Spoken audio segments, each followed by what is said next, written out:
Hello friends, mentor fluent YouTube channel पर मैं कृष्ण हूँ। पुस्तक के हिंदी ऑडियो बुक समरी में आपका स्वागत है। एपिसोड 7 इंद्र पूजा रोककर सनसनी फैलाना। सबका प्रिय तो मैं पहले से था, लेकिन अब कालिया वध के बाद मैं वृंदावन का अति विशिष्ट व्यक्ति भी हो चुका था। यह बात न सिर्फ सबकी आंखों में देखी जा सकती थी, बल्कि सबके व्यवहार से समझी भी जा सकती थी। हालांकि मुझे सबका यह विशिष्ट व्यवहार बड़ा अटपटा लगता था, क्योंकि मैंने तो सिर्फ अपना कर्तव्य निभाया था।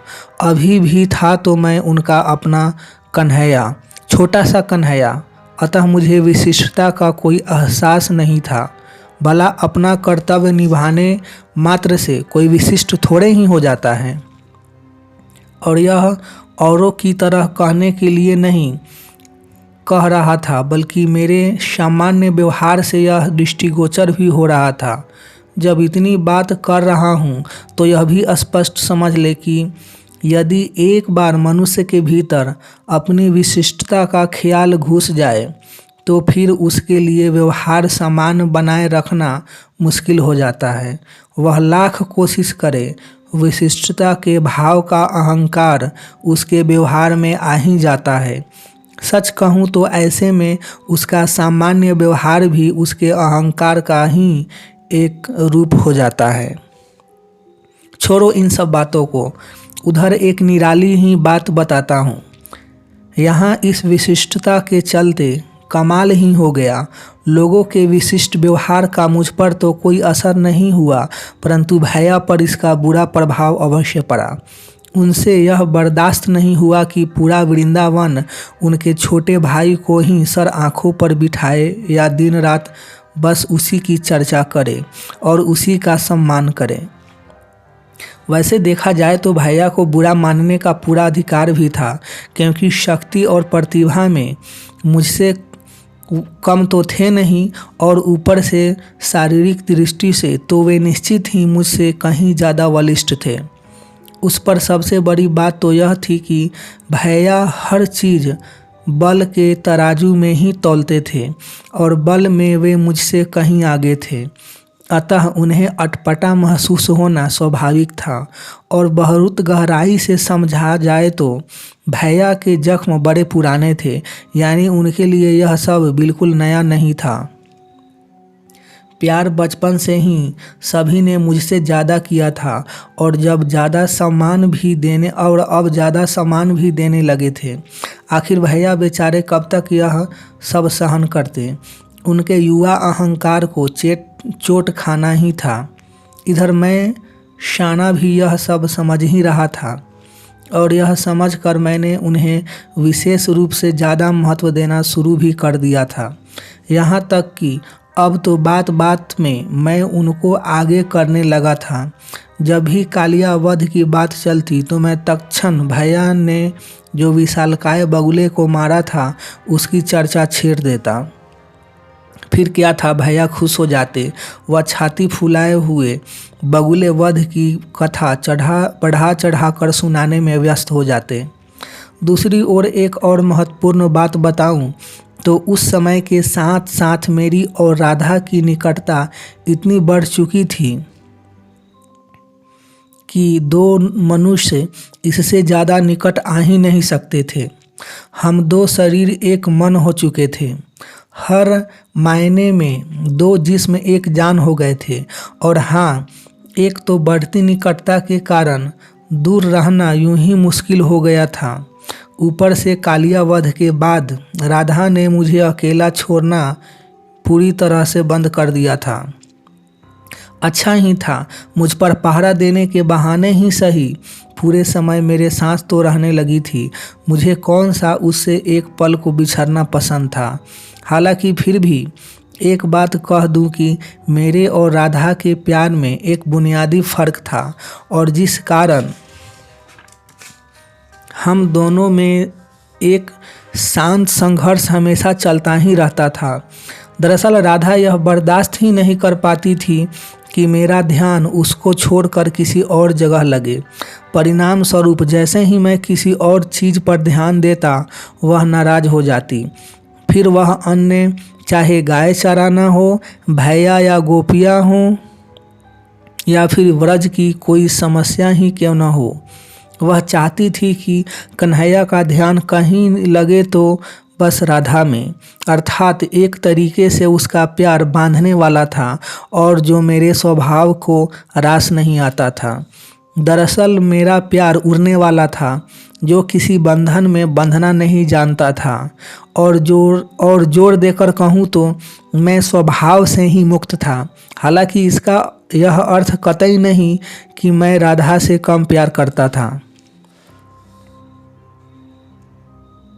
राधा तो हर मायने में मेरी जान थी। वो राधा का प्यार ही तो था जो मैं कालिया का वध कर पाया था, और यह राधा के प्यार का ही तो कमाल था जो मैं हमेशा साफ सुथरा व सुंदर बनकर घूमने लगा था। और तो और यदि अब मुझे हर कृत्य 1000 गुना आनंद दे रहा था तो यह भी उसके प्यार का ही तो जादू था। सच कहूँ तो मेरे लिए प्रेम उस शक्ति का नाम है जिससे अभिभूत होकर मनुष्य संसार की तमाम ऊंचाइयों को छूने की कुव्वत पा लेता है। यानी जहाँ एक ओर राधा के लिए प्रेम सिर्फ 2 व्यक्तियों की खुशी का नाम था, तो मेरे लिए हमारा प्यार पूरे वृंदावन का जीवन था। और इस एक फर्क के चलते अक्सर मुझसे ऐसा कुछ हो जाता था कि जिससे मेरी प्यारी राधा नाराज हो जाती थी, और इधर मैं अब इतना परिपक्व तो हो ही चुका था कि उसकी नाराज़गी के पीछे छिपी नादानी समझ सकूं। अतः बजाय उसकी नाराज़गी दूर करने के, उसके नाराज़ होने पर मैं मुस्कुराता रहता था। बस इससे वह इतना भड़क उठती थी कि संभालना ही मुश्किल हो जाता था। खैर, कुल मिलाकर जीवन इसी तरह राधा को नाराज़ करते, उसे मनाते और उसके साथ झूमते गाते बीत रहा था कि तभी ऐसे में उसे नाराज़ रहने की एक कुदरती वजह और मिल गई। अब कहने को तो मैं गोपियों का शुरू से ही प्रिय था और वे हमेशा से मेरे निकट थी, लेकिन अब स्वाभाविक तौर पर उम्र के साथ साथ उनके प्यार में भी बदलाव आ गया था। दरअसल मेरी सारी हम उम्र गोपियों में मुझे पाने की इस कदर होड़ मची हुई थी कि कई बार तो मुझे लेकर उनमें आपसी झगड़े होने लगे थे। हालांकि इस छोटी उम्र के बावजूद मेरी परिपक्वता यह कि मैं उनका भी हाले दिल समझता था। अब श्याम सुंदर, बुद्धिमान, चंचल, पराक्रमी व वंशी वादक और ऊपर से गांव के संभ्रांत नंद जी का पुत्र, यानी गोपियों के पास मुझ पर मर मिटने के 1000 कारण मौजूद थे। सो मेरी दृष्टि में गोपियों को उम्रा प्यार सहज व निर्दोष ही समझा जाना चाहिए, यह सिवाय उनकी उम्र और परिस्थिति के तकाजे के और कुछ नहीं। लेकिन राधा का कमाल यह कि इससे उन पर भी वह नाराज रहने लगी थी। अब उनको लेकर राधा का नाराज होना गलत ही था। मैं उससे इससे कहीं ज़्यादा परिपक्व व्यवहार की उम्मीद करता था। खैर छोड़ो, मैं अपने मन की बात कहूँ, मेरा मन उनमें से किसी में नहीं लगता था। शायद इसलिए कि उनकी व मेरी मानसिक उम्र बिल्कुल मेल नहीं खाती थी। पर चाहे जो हो, मैं ना तो उनकी उपेक्षा कर उनका दिल दुखाना चाहता था और न ही उन्हें निकटता का एहसास करवाकर उनकी अपेक्षाएं बढ़ाना चाहता था। अतः मेरा उनके साथ खेलना कूदना व घूमना फिरना तो जारी था, परंतु व्यवहार में अपनी ओर से एक संतुलन भी बनाए ही रखता था। यानी कुल मिलाकर इस समय मेरा पूरा समय गोपियों से संतुलन बिठाने व रूठी राधा को मनाने में बीत रहा था। अब इधर यह सब जफाएं चल ही रही थी कि उधर जीवन में एक नई मुसीबत ने दस्तक दी। मेरे और राधा के रूप में पूरे वृंदावन को चर्चा करने हेतु एक नया विषय उपलब्ध हो गया। कहते हैं ना, प्रेम व क्रोध छिपाए नहीं छिपते। यही मेरे और राधा के साथ भी हुआ। मेरी उम्र अब 16 वर्ष हो चुकी थी और जिसके चलते पूरा वृंदावन मेरे व राधा के प्रेम को समझने लगा था। सब जान गए थे कि राधा व कन्हैया का प्रेम कोई बच्चों वाला प्रेम नहीं है। अब नहीं है तो नहीं है, पर मुसीबत यह कि भैया व नंद जी मेरे व राधा के प्रेम से बिल्कुल खुश नहीं थे। पर हाँ, माँ को कोई एतराज़ नहीं था। वह अपने लाल की खुशी से खुश थी। कहता हूँ ना, माँ के मामले में मैं बहुत भाग्यशाली था। खैर चाहे जो हो, पर एक बात तो है कि मेरा जीवन था बड़ा अजीब। एक या दूसरे तरीके से संकट आते जाते ही रहते थे। एक तरफ जहाँ वृंदावन के साधारण ग्वालों ने साधारण ग्वाले होने की वजह से जीवन की सामूहिक मुसीबतें मुंह फाड़े आ जाती थी, तो कुछ कर्तव्य पसंद ग्वाला होने की वजह से मैं स्वयं ओढ़ लेता था और इन सब के चलते धीरे धीरे कर संघर्ष मेरा भाग्य होता जा रहा था। तो उससे मुझे कोई एतराज़ भी न था, क्योंकि वे जीवन को बचाने व बढ़ाने के लिए किए जाने वाले संघर्ष थे। फिर चाहे वो कड़ी मेहनत कर गोवर्धन गाय चराने जाना हो या पागल सांड या कालिया से भिड़ना हो। लेकिन जीवन में बढ़ रहे इन मानसिक संघर्षों का क्या करूं? ये मेरे चुनाव कतई नहीं थे। और फिर मानसिक संघर्ष भी कैसे कैसे। अब आप तो जानते ही हैं कि जब से राधा के प्यार में पड़ा था, मैं उसकी नाराज़गियों से संघर्ष करता ही आ रहा था। उसका रूठना व मेरा उसे बहलाना फुसलाना तो मानो उस दिन से मेरा नित्य कर्म हो गया था। यह कम था तो अब गोपियों व राधा के बीच चल रही नाराज़गियों में भी संतुलन बनाए रखना पड़ रहा था। यही नहीं, भैया और राधा के बीच चल रहे शीत युद्ध की गर्मी भी रह रहकर सहन करनी ही पड़ती थी। वही चूँकि मुझे ग्वालों व गोपियाँ दोनों के साथ खेलने में आनंद आता था, सो उनके बीच संतुलन बनाकर तो मैं जाने कब से जीता आ रहा था। चलो यह सब ठीक, पर मेरी मानसिक मुसीबतें यहीं कहाँ ख़त्म हो रही थी। मेरे और राधा के प्रेम के संबंध उजागर होने से अब तो जीवन में मानसिक संघर्ष की इंतहा हो गई थी। अब तो भैया व पिताजी के साथ साथ बुजुर्गों की वक्र दृष्टि का भी सामना करना पड़ रहा था और राधा की माँ उसकी जली कटी सुनना तो मानो अब रोज़ की बात हो गई थी। कुल मिलाकर कहने का तात्पर्य यह कि बढ़ती उम्र के साथ साथ मैं शारीरिक ही नहीं मानसिक संघर्ष झेलने में भी माहिर होता चला जा रहा था। अच्छा ही था, इस बहाने और कुछ नहीं तो मानसिक क्षमता का विकास तो हो रहा था। वहीं बिल्कुल सच कहूँ तो धीरे धीरे मैं संघर्षों में जीने का आदी भी होता जा रहा था। उससे भी आगे बढ़कर कहूँ तो उल्टा अब तो मुझे संघर्षों में जीने का मज़ा आने लगा था। यूँ भी जीवन में संघर्ष से श्रेष्ठ खेल कौन सा है? यह क्यों भूल जाते हैं कि जीवन में संघर्ष ही तो एकमात्र वह खेल है जिसमें मनुष्य अपनी पूरी शक्ति झोंक देता है। संघर्ष ही तो वो मौके पैदा करता है जहाँ से मनुष्य अपने प्राणों की आहुति देना सीख पाता है। ध्यान रहे, यह सब मैं कालिया वध या पागल सांड से टकराने जैसे संघर्षों की बात कर रहा हूँ। उसका जीवन में आए राधा का प्रेम नामक नए हसीन संघर्ष से कोई लेना देना नहीं। यह संघर्ष तो प्राणों की आहुति देना नहीं, उल्टा बेशर्मी का आवरण कैसे ओढ़ना सिखा रहा था। यह एक ऐसा बहुमुखी संघर्ष सिद्ध हो रहा था जिसके चलते जितने मुंह उतनी बातें हो रही थी। कई लोग कहते हम तो पहले से ही जानते थे कि राधा व कन्हैया ऊंचा खेल खेल रहे हैं। कुछ दूसरे कहते कन्हैया तो बच्चा है, कम से कम राधा को तो सोचना चाहिए था। वहाँ कुछ लोग भैया व पिताजी जैसे भी थे जो दोनों से नाराज़ थे। मज़ा यह कि थे सब के सब हमारे प्यार के खिलाफ, पर उनसे संघर्ष नहीं किया जा सकता था। ना तो इनको जवाब दिया जा सकता था और ना ही इनका मुंह बंद किया जा सकता था।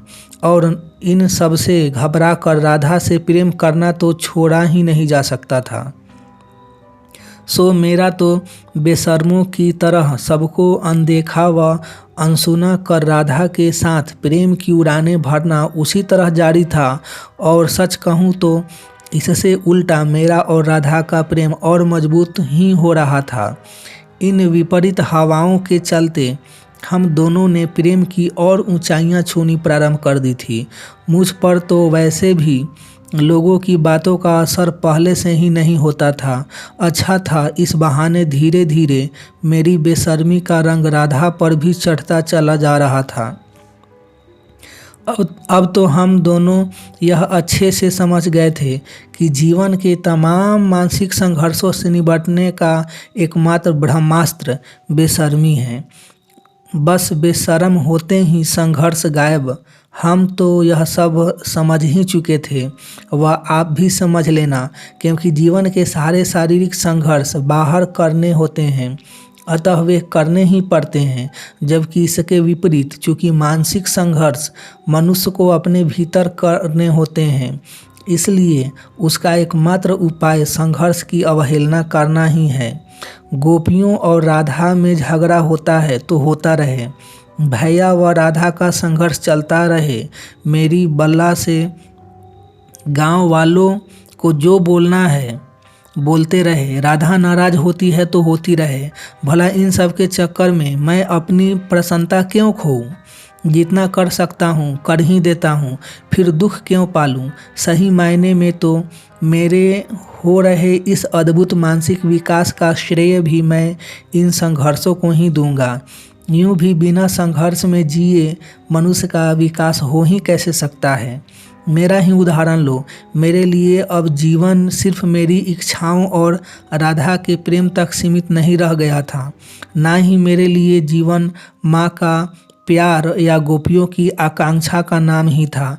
इन संघर्षों के चलते मेरा जीवन तो इन सब से कहीं ऊपर उठ गया था।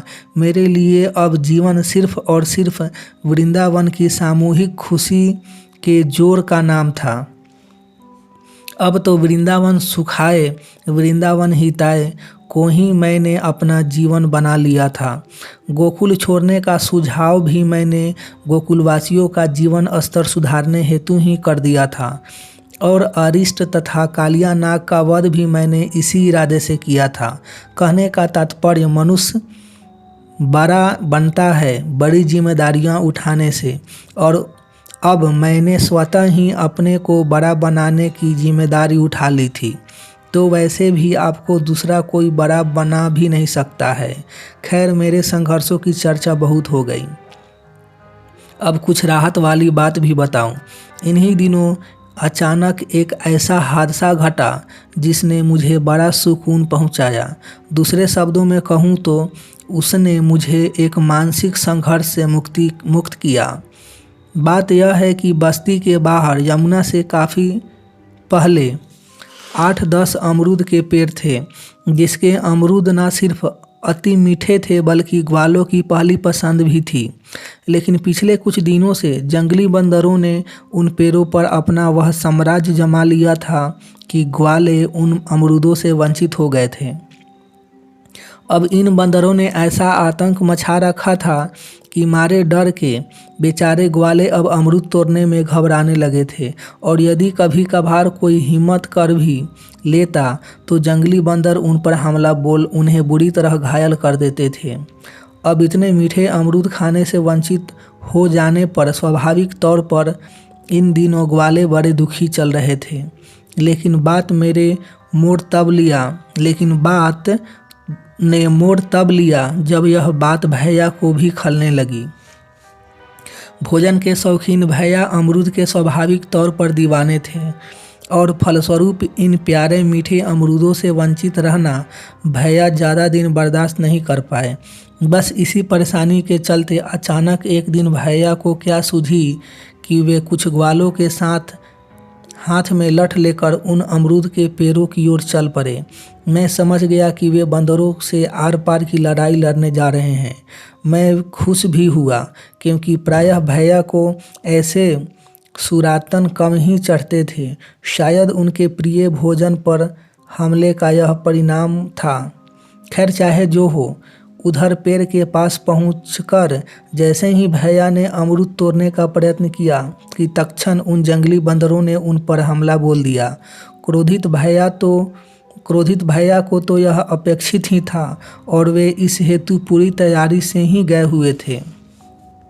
बस तुरंत सब पर लठ लेकर टूट पड़े। फिर तो देखते ही देखते उन्होंने कई बंदरों को मार गिराया व जाने कितनों को घायल कर दिया। यानी भैया के एक ही वार से बंदरों में हड़कंप मच गया।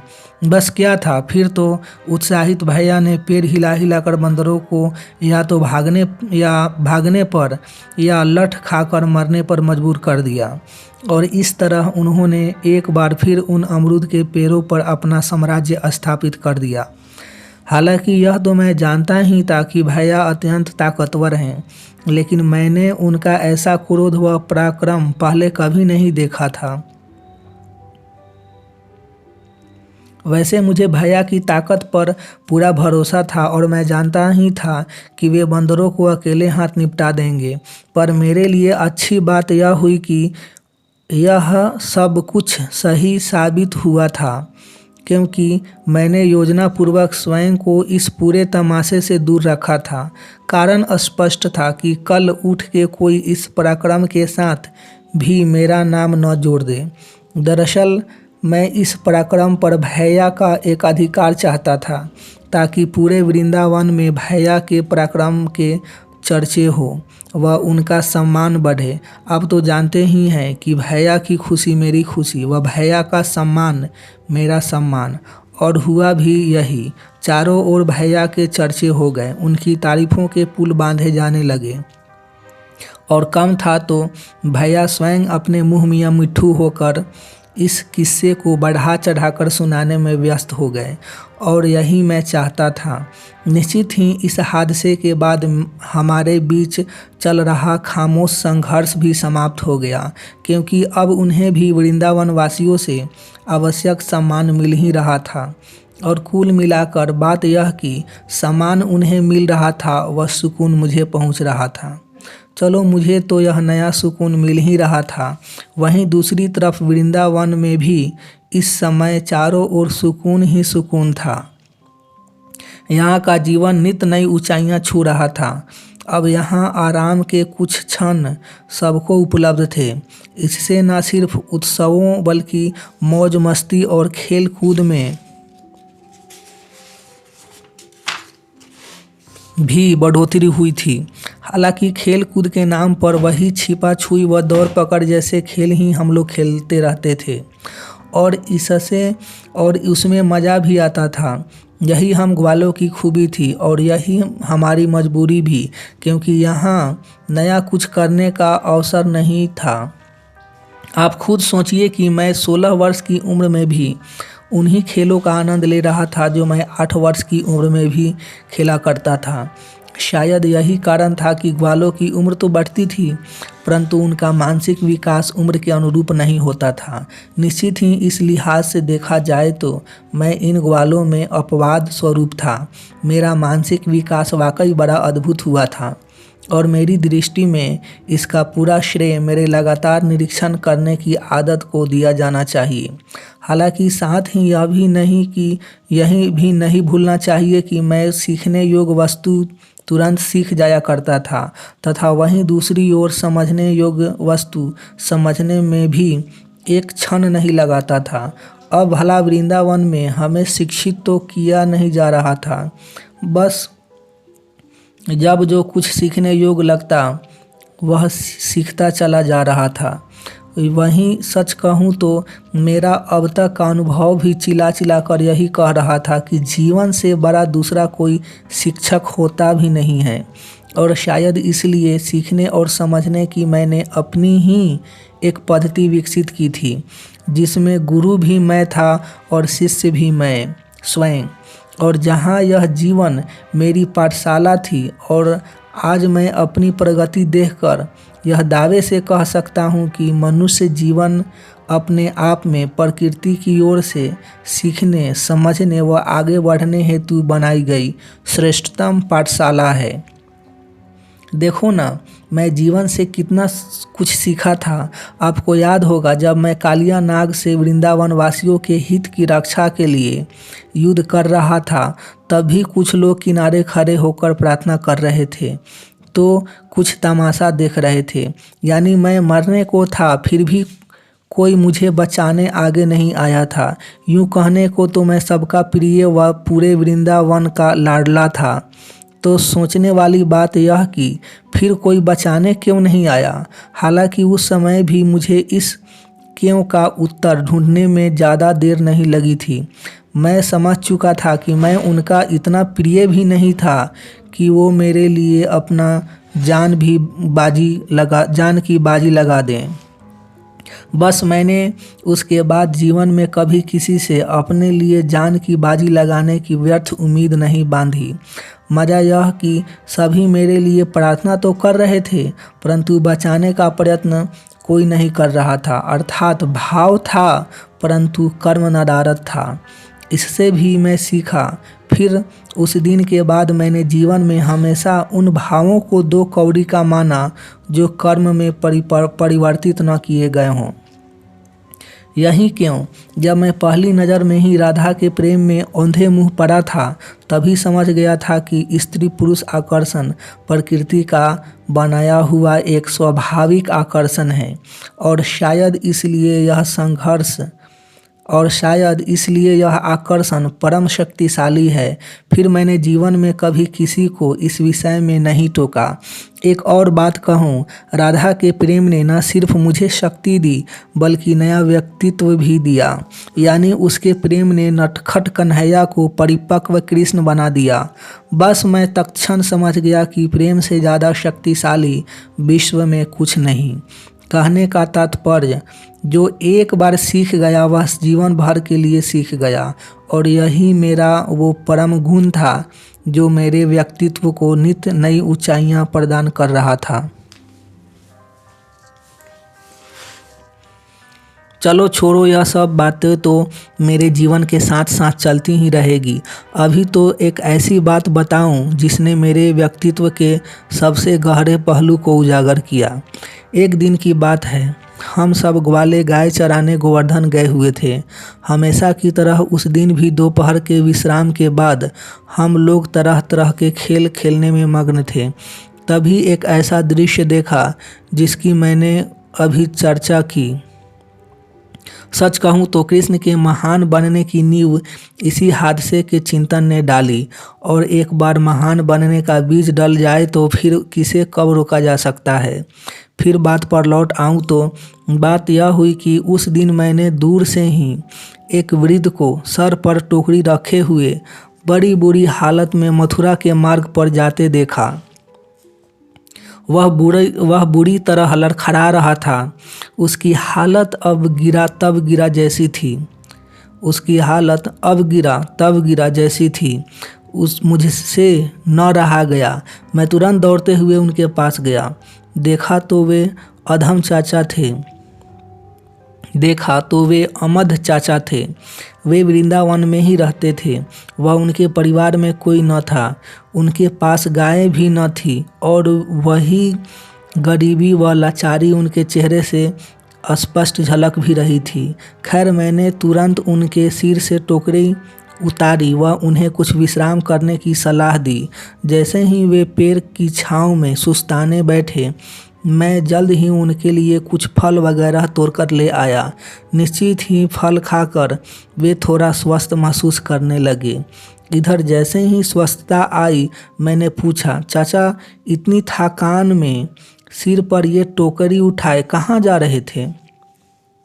वे बोले, बेटा, मछलियाँ बेचने मथुरा जा रहा था, क्योंकि इंद्र पूजा निकट आ रही है, और तुम जानते ही हो कि इंद्र पूजा की उगाही चुकाना कितना आवश्यक है और पवित्र भी।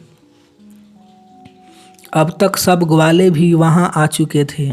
और खूबी यह कि सब बिना सोचे समझे उनकी हाँ में हाँ भी मिला दिए थे, पर मैं सहमत नहीं था, अतः खामोश ही रहा। उधर कुछ देर के विश्राम के बाद वे फिर मथुरा की ओर चल पड़े। इधर ग्वालों ने उस वृद्ध के मुख से इंद्र पूजा का नाम क्या सुना। सभी का ध्यान अब खेल से हटकर इंद्र उत्सव में खो गया।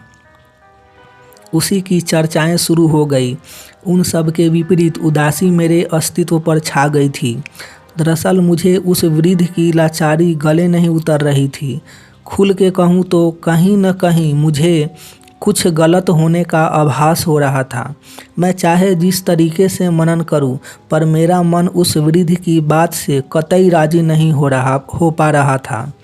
ना सिर्फ कोई उलझन मेरे मन को खाए जा रही थी, बल्कि रह रह कर उस लाचार वृद्ध की शक्ल भी मेरी आंखों के सामने घूम रही थी। होगा, अभी तो मैं खामोश ही रहा। वह सबके साथ चुपचाप घर भी लौट आया, पर रात को सो नहीं पाया। दिमाग में यही सब चलता रहा। वैसे तो वृंदावन में हर वर्ष इंद्र पूजन का एक विराट आयोजन होता ही था और उस उत्सव के लिए यज्ञशाला भी बनाई ही जाती थी। कहने की ज़रूरत नहीं कि जब यज्ञशाला बनाई जाती थी तो स्वाभाविक तौर पर कई मन घृत और अन्न की आहुति भी दी जाती थी। यहाँ तक कि पशु बलि भी दी जाती थी। अब पता नहीं कब से यह विधान चल रहा था, पर इतना तय था कि उत्सव हेतु गांव के हर घर से उगाही अवश्य ली जाती थी। वैसे तो मुझे भी यह उत्सव हमेशा से पसंद था, क्योंकि श्रेष्ठ भोजन, नृत्य व खेल कूद सब कुछ होता था। इसमें एक बालक को और क्या चाहिए होता है। लेकिन आज चिंतन खेल कूद व भोजन से ऊपर उठकर कुछ और सोचने में लग गया था। सच तो यह है कि आज जीवन में पहली बार मेरी चेतना इस उत्सव के पीछे छिपे इसके खतरनाक पहलू को देख पा रही थी। क्या किसी वृद्ध को भयानक कष्ट उठाकर भी उत्सव के लिए उगाही देना आवश्यक है? क्या किसी को मजबूर व लाचार बनाने का नाम इंद्रोत्सव है? और आखिर यह उत्सव ही क्यों? सिर्फ इंद्र की चापलूसी के लिए? और इंद्र की चापलूसी क्यों? ताकि वह खुश होकर अच्छी वर्षा होने दे। अरे वर्षा तो कुदरत की सहज क्रिया है। क्या उसका भी कोई देवता हो सकता है? क्या उस पर भी किसी का एक अधिकार हो सकता है? बस इन्हीं सब हजारों सवालों में मेरा मन उलझ कर रह गया। इन सारे सवालों का मेरे चैतन्य से एक ही जवाब आ रहा था, नहीं, वर्षा, अग्नि, हवा, यह सब तो कुदरत की नेमत हैं। इनका कहीं कोई देवता नहीं हो सकता। वर्षा, अग्नि, हवा ही क्यों, सूर्य, चांद, आकाश समेत सब कुछ कुदरत का दिया हुआ वह वरदान है जिस पर सभी मनुष्यों का बराबर का अधिकार है। फिर इन सब का कोई मालिक कैसे हो सकता है? तभी सोचते सोचते अचानक मेरे चिंतन ने एक दूसरी ही दिशा पकड़ ली। चलो एक क्षण को यदि मान भी लिया जाए कि इन सब का कोई देवता है, तो भी क्या हमें उसकी पूजा करने की ज़रूरत है? और यदि पूजा नहीं की तो क्या वह नाराज होकर हम पर कहर बरपाएगा, कुदरत की ही बख्शी नेमत से मनुष्यों को वंचित कर देगा? यदि सचमुच कोई दुष्ट व्यक्ति वर्षा पर भी अपना आधिपत्य जमाए हुए है और अपने अहंकार के वश में होकर आतंक के बल पर अपने को देवता घोषित स्वयं की पूजा करवाना चाहता है, तो मैं ऐसे नीच को देवता कैसे माना जा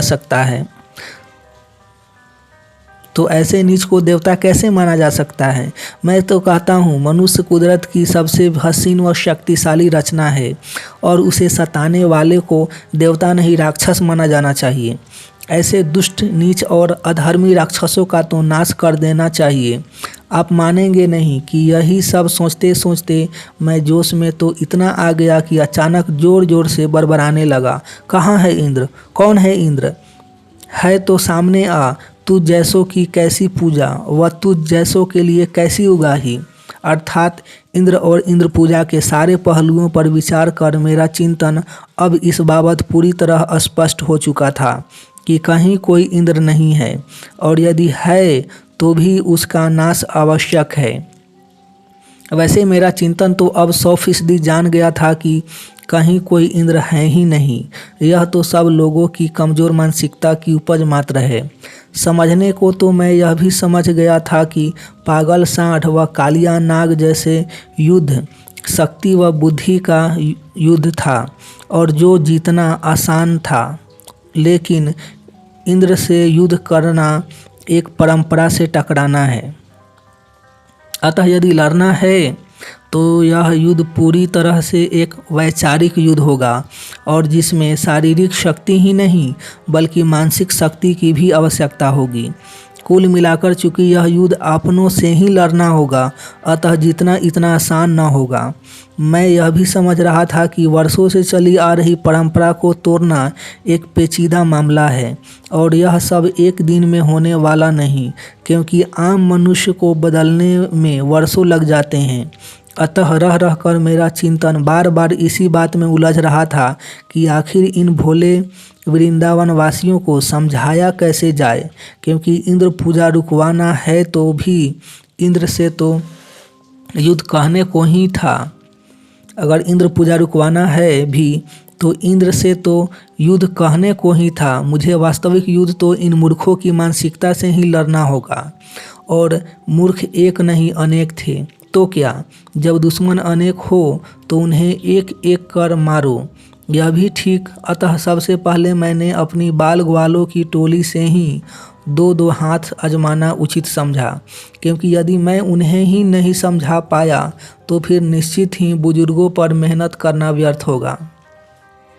और यदि मैं साथी गोपों को इंद्र पूजा की व्यर्थता समझाने में कामयाब हो गया तो फिर बुजुर्गों को समझाने के द्वार खुद ब खुद खुल जाएंगे, क्योंकि तब फिर उनसे उलझने हेतु मेरे पास अपनी एक टोली होगी। वैसे भी युद्ध नीति यही कहती है कि दुश्मन की सेना अपने से कई गुना विशाल और शक्तिशाली हो तो उसकी सेना में विभाजन करवाकर उसकी कुछ सेना अपने में मिला लेना ही श्रेष्ठ होता है। अतः पूरे ब्रिज से अकेले हाथों लड़ने के बजाय पहले बाल ग्वालों को अपने साथ मिला लूं, फिर युद्ध स्वतः ही आसान हो जाएगा। बस एक रात के चिंतन में ही स्थिति भी स्पष्ट हो चुकी थी, वह रणनीति भी तैयार ही थी। अब देर किस बात की। अगले दिन ही यमुना किनारे बाल ग्वालों और गोपों की एक सभा बुलवाई। वैसे तो मैं पहले भी कई सभाओं को संबोधित कर चुका था, परंतु निश्चित ही आज भी सभा कुछ विशिष्ट थी। विशिष्ट तो आज का दृश्य भी था। एक बड़े पेड़ का टेका लिए मैं सबको संबोधित करने इंतजार में खड़ा हुआ था।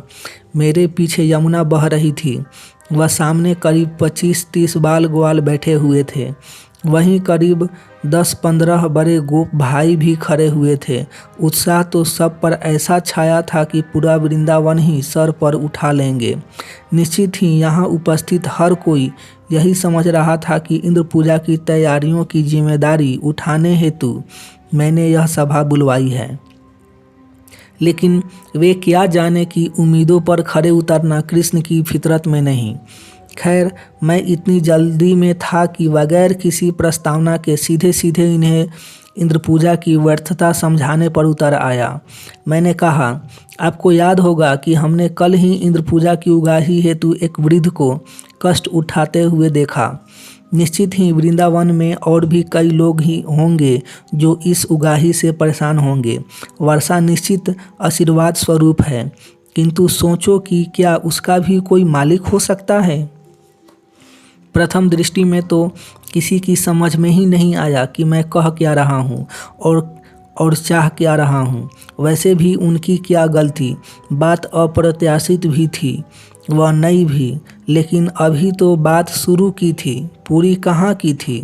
पूरी करते करते सब कुछ समझा लूँगा। बस यही सोच मैंने आगे कहना प्रारंभ किया। मैं कहा, हम गरीब ग्वाले हैं और हमें यह ध्यान रखना चाहिए कि अनाज धन व साधनों का अपव्यय हमारे जीवन को नर्क की ओर ले जा सकता है। अब साधनों की हमारे पास वैसे ही कमी है। सोचो, ऐसे में यदि यह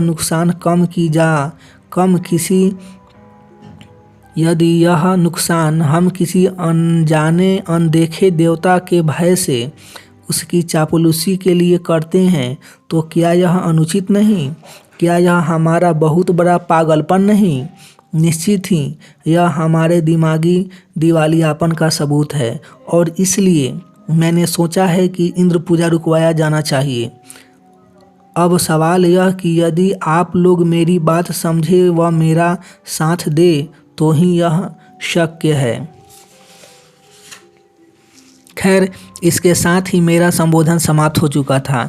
मैं चुपचाप खड़ा सबके हाव भाव देख रहा था।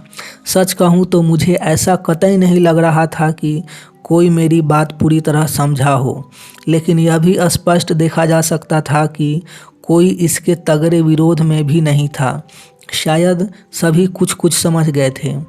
वह बचा हुआ समझने के प्रयास में लगे हुए थे या मेरे अब तक के कारनामों के प्रभाव में मुझ पर विश्वास करने के पक्ष में आ गए थे। अब कारण चाहे जो हो, पर सोचने की खामोशी सभा पर छाई हुई थी और यही मेरे शानदार संबोधन की पहली जीत थी। मैं भी पूरी तरह खामोश था। सोच रहा था कि थोड़ा खुलकर सोच लेने दो, जब कोई बात सामने आएगी तब उस हिसाब से सभा को मोड़ लिया जाएगा। तभी अचानक उनमें से एक ने पूछा, कन्हैया, यदि हम इस वर्ष इंद्र पूजा नहीं करेंगे तो किसकी पूजा करेंगे? मुझे कभी भी बात का मर्म समझने में दूसरा क्षण नहीं लगता था। मैं समझ गया कि इंद्र पूजा रुकवाई तो जा सकती है, किंतु बदले में इन मूर्खों को कोई दूसरी पूजा पकड़वानी होगी। अर्थात बड़े शैतान को मारा तो जा सकता है, परंतु उसके लिए किसी छोटे शैतान को पालना जरूरी है, क्योंकि बगैर शैतान के रह पाना अभी इनकी मानसिकता में नहीं बैठेगा। हालांकि मेरे अब तक के जीवन का अनुभव यह चिल्ला चिल्ला कर कह रहा था कि हमारे जीवन की डोर हमारे ही हाथ में है। वह सब कुछ हमारे स्वयं पर ही निर्भर है। कालिया नाग से भी हमें ही लड़ना पड़ता है और पागल सांड से भी हमें ही टकराना पड़ता है। गोकुल के बदलते हालात भी स्वयं समझने पड़ते हैं और गोकुल से वृंदावन जाने का निर्णय भी स्वयं ही लेना पड़ता है। मैंने अपने अब तक के जीवन में कभी किसी देवता की पूजा को, प्रार्थना को या चमत्कारों को मुसीबत में हमारी सहायता करते नहीं देखा था और यही कारण था कि मैं हर प्रकार की पूजा का विरोधी था। यूँ भी पूजा व कर्म कभी साथ साथ चल ही नहीं सकते। खैर, आज पूजा की अनावश्यकता मेरे चिंतन का विषय नहीं था। आज मेरी प्रमुख चिंता इंद्र पूजा रुकवाने की थी और ऐसे में बड़े अहित से बचने के लिए छोटे अहित को अपनाने में मुझे कोई एतराज़ नहीं था। अतः मैंने तपाक से कहा, हम इस वर्ष गोवर्धन पूजा करेंगे, जो सिर्फ एक दिन का छोटा सा उत्सव होगा। वह स्वाभाविक रूप से उसमें हम साधन सामग्री का अपव्यय बिल्कुल नहीं करेंगे। सबसे बड़ी बात तो यह कि ऐसे छोटे उत्सव के लिए हमें उगाही की भी कोई आवश्यकता नहीं रह जाएगी। बस हर कोई अपनी क्षमतानुसार तैयारियों में हमारा साथ बटाने को स्वतंत्र होगा। इधर मेरे कहने का अच्छा खासा असर हुआ। सभी ने मेरी बात से न सिर्फ सहमति दिखाई बल्कि मेरा प्रस्ताव स्वीकार भी लिया गया और इसके साथ ही अब तक के जीवन के सबसे बड़े महायुद्ध का प्रथम चरण मैंने जीत लिया। उधर प्रस्ताव स्वीकारते ही सभा ने चर्चा का एक नया स्वरूप ले लिया। अब सबको चिंता पकड़ ली कि क्या बुजुर्ग सदियों से चली आ रही परंपरा तोड़ने को राजी हो जाएंगे। क्या कहूँ, मुश्किल मेरी भी यही थी। हालांकि मुझे सबके परिपक्व विचारों की खुशी भी थी कि सबने कम से कम चिंतन की ठीक दिशा तो पकड़ी थी। इसका अर्थ यह भी हुआ कि मेरा समर्थन बात का मर्म समझ कर लिया जा रहा था। मुझ पर अंधा विश्वास कतई नहीं किया जा रहा था और जब बात समझकर समर्थन दिया जाता है तो निश्चित ही साथ लंबा होता है, अन्यथा कोरे विश्वास की जड़ें हमेशा खोखली साबित होती है।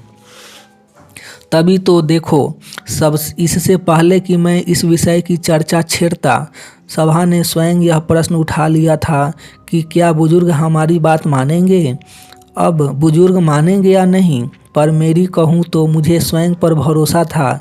यदि एक बार मैंने तय किया है कि इंद्र पूजा रुकवानी है तो मैं उसे रुकवा कर ही दम लूँगा। बस उस हेतु मुझे बाल ग्वालों व कुछ गोपों का साथ चाहिए था, जो मिल चुका था। उधर बाकी सब तो सोचते रह गए, पर इधर उत्साहित मैंने तो मन ही मन यह संकल्प भी ले लिया कि साम दाम दंड भेद चाहे जैसे हो, इंद्र पूजा तो हर हाल में मैं रुकवा कर ही दम लूँगा। इधर चूंकि प्रस्ताव मेरा था, अतः स्वाभाविक तौर पर बुजुर्गों को समझाने की जिम्मेदारी भी मेरी ही थी। कार्य भले ही टेढ़ा था, पर पार तो पारना ही था। अतः जब अंत में किसी को कुछ नहीं सूझा तो मैंने ही सबको बुजुर्गों को भी समझा देने के तगड़े आश्वासन दे के साथ सभा का समापन किया। उधर मैंने ताबड़तोड़ दूसरे दिन ही नंद जी के यहाँ सब बुजुर्गों की सभा बुलवा ली। बाल ग्वालों की तरह वे भी यही समझ रहे थे कि शायद इंद्रोत्सव की तैयारियों की जिम्मेदारी लेने हेतु हम बाल ग्वालों ने यह सभा बुलवाई है। लेकिन जब उन्होंने सुना कि मैं इंद्र पूजा रुकवाना चाहता हूँ और उसकी बजाय गोवर्धन पूजा करवाना चाहता हूँ, तो सब के सब बिना अपवाद के नाराज हुए। हालांकि मैंने उन्हें इंद्र पूजा के विरोध में वे सारे तर्क दिए जिनसे मैं बाल ग्वालों को आसानी से समझाने में सफल हो चुका था, लेकिन सब बेकार। मैंने उन्हें यहाँ तक कहा कि यदि कोई पूज्य है तो गोवर्धन पर्वत पूज्य है, क्योंकि हमेशा से वह आंधी, तूफान, धूप व अनियमित वर्षा से पूरे वृंदावन की रक्षा करता आ रहा है। और फिर हम ग्वालों के लिए गाय व यमुना ज़्यादा पूज्य है वनिस्पद किसी इंद्र पूजा के।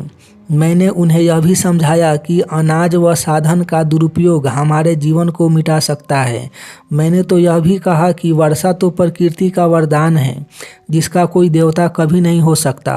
अंत में विश्वास बढ़ाने हेतु यह भी कहा कि यदि वर्षा का कोई देवता हुआ भी तो आप विश्वास करें, मैं न सिर्फ उससे टकराऊंगा बल्कि हर हाल में उसका नाश भी करूंगा।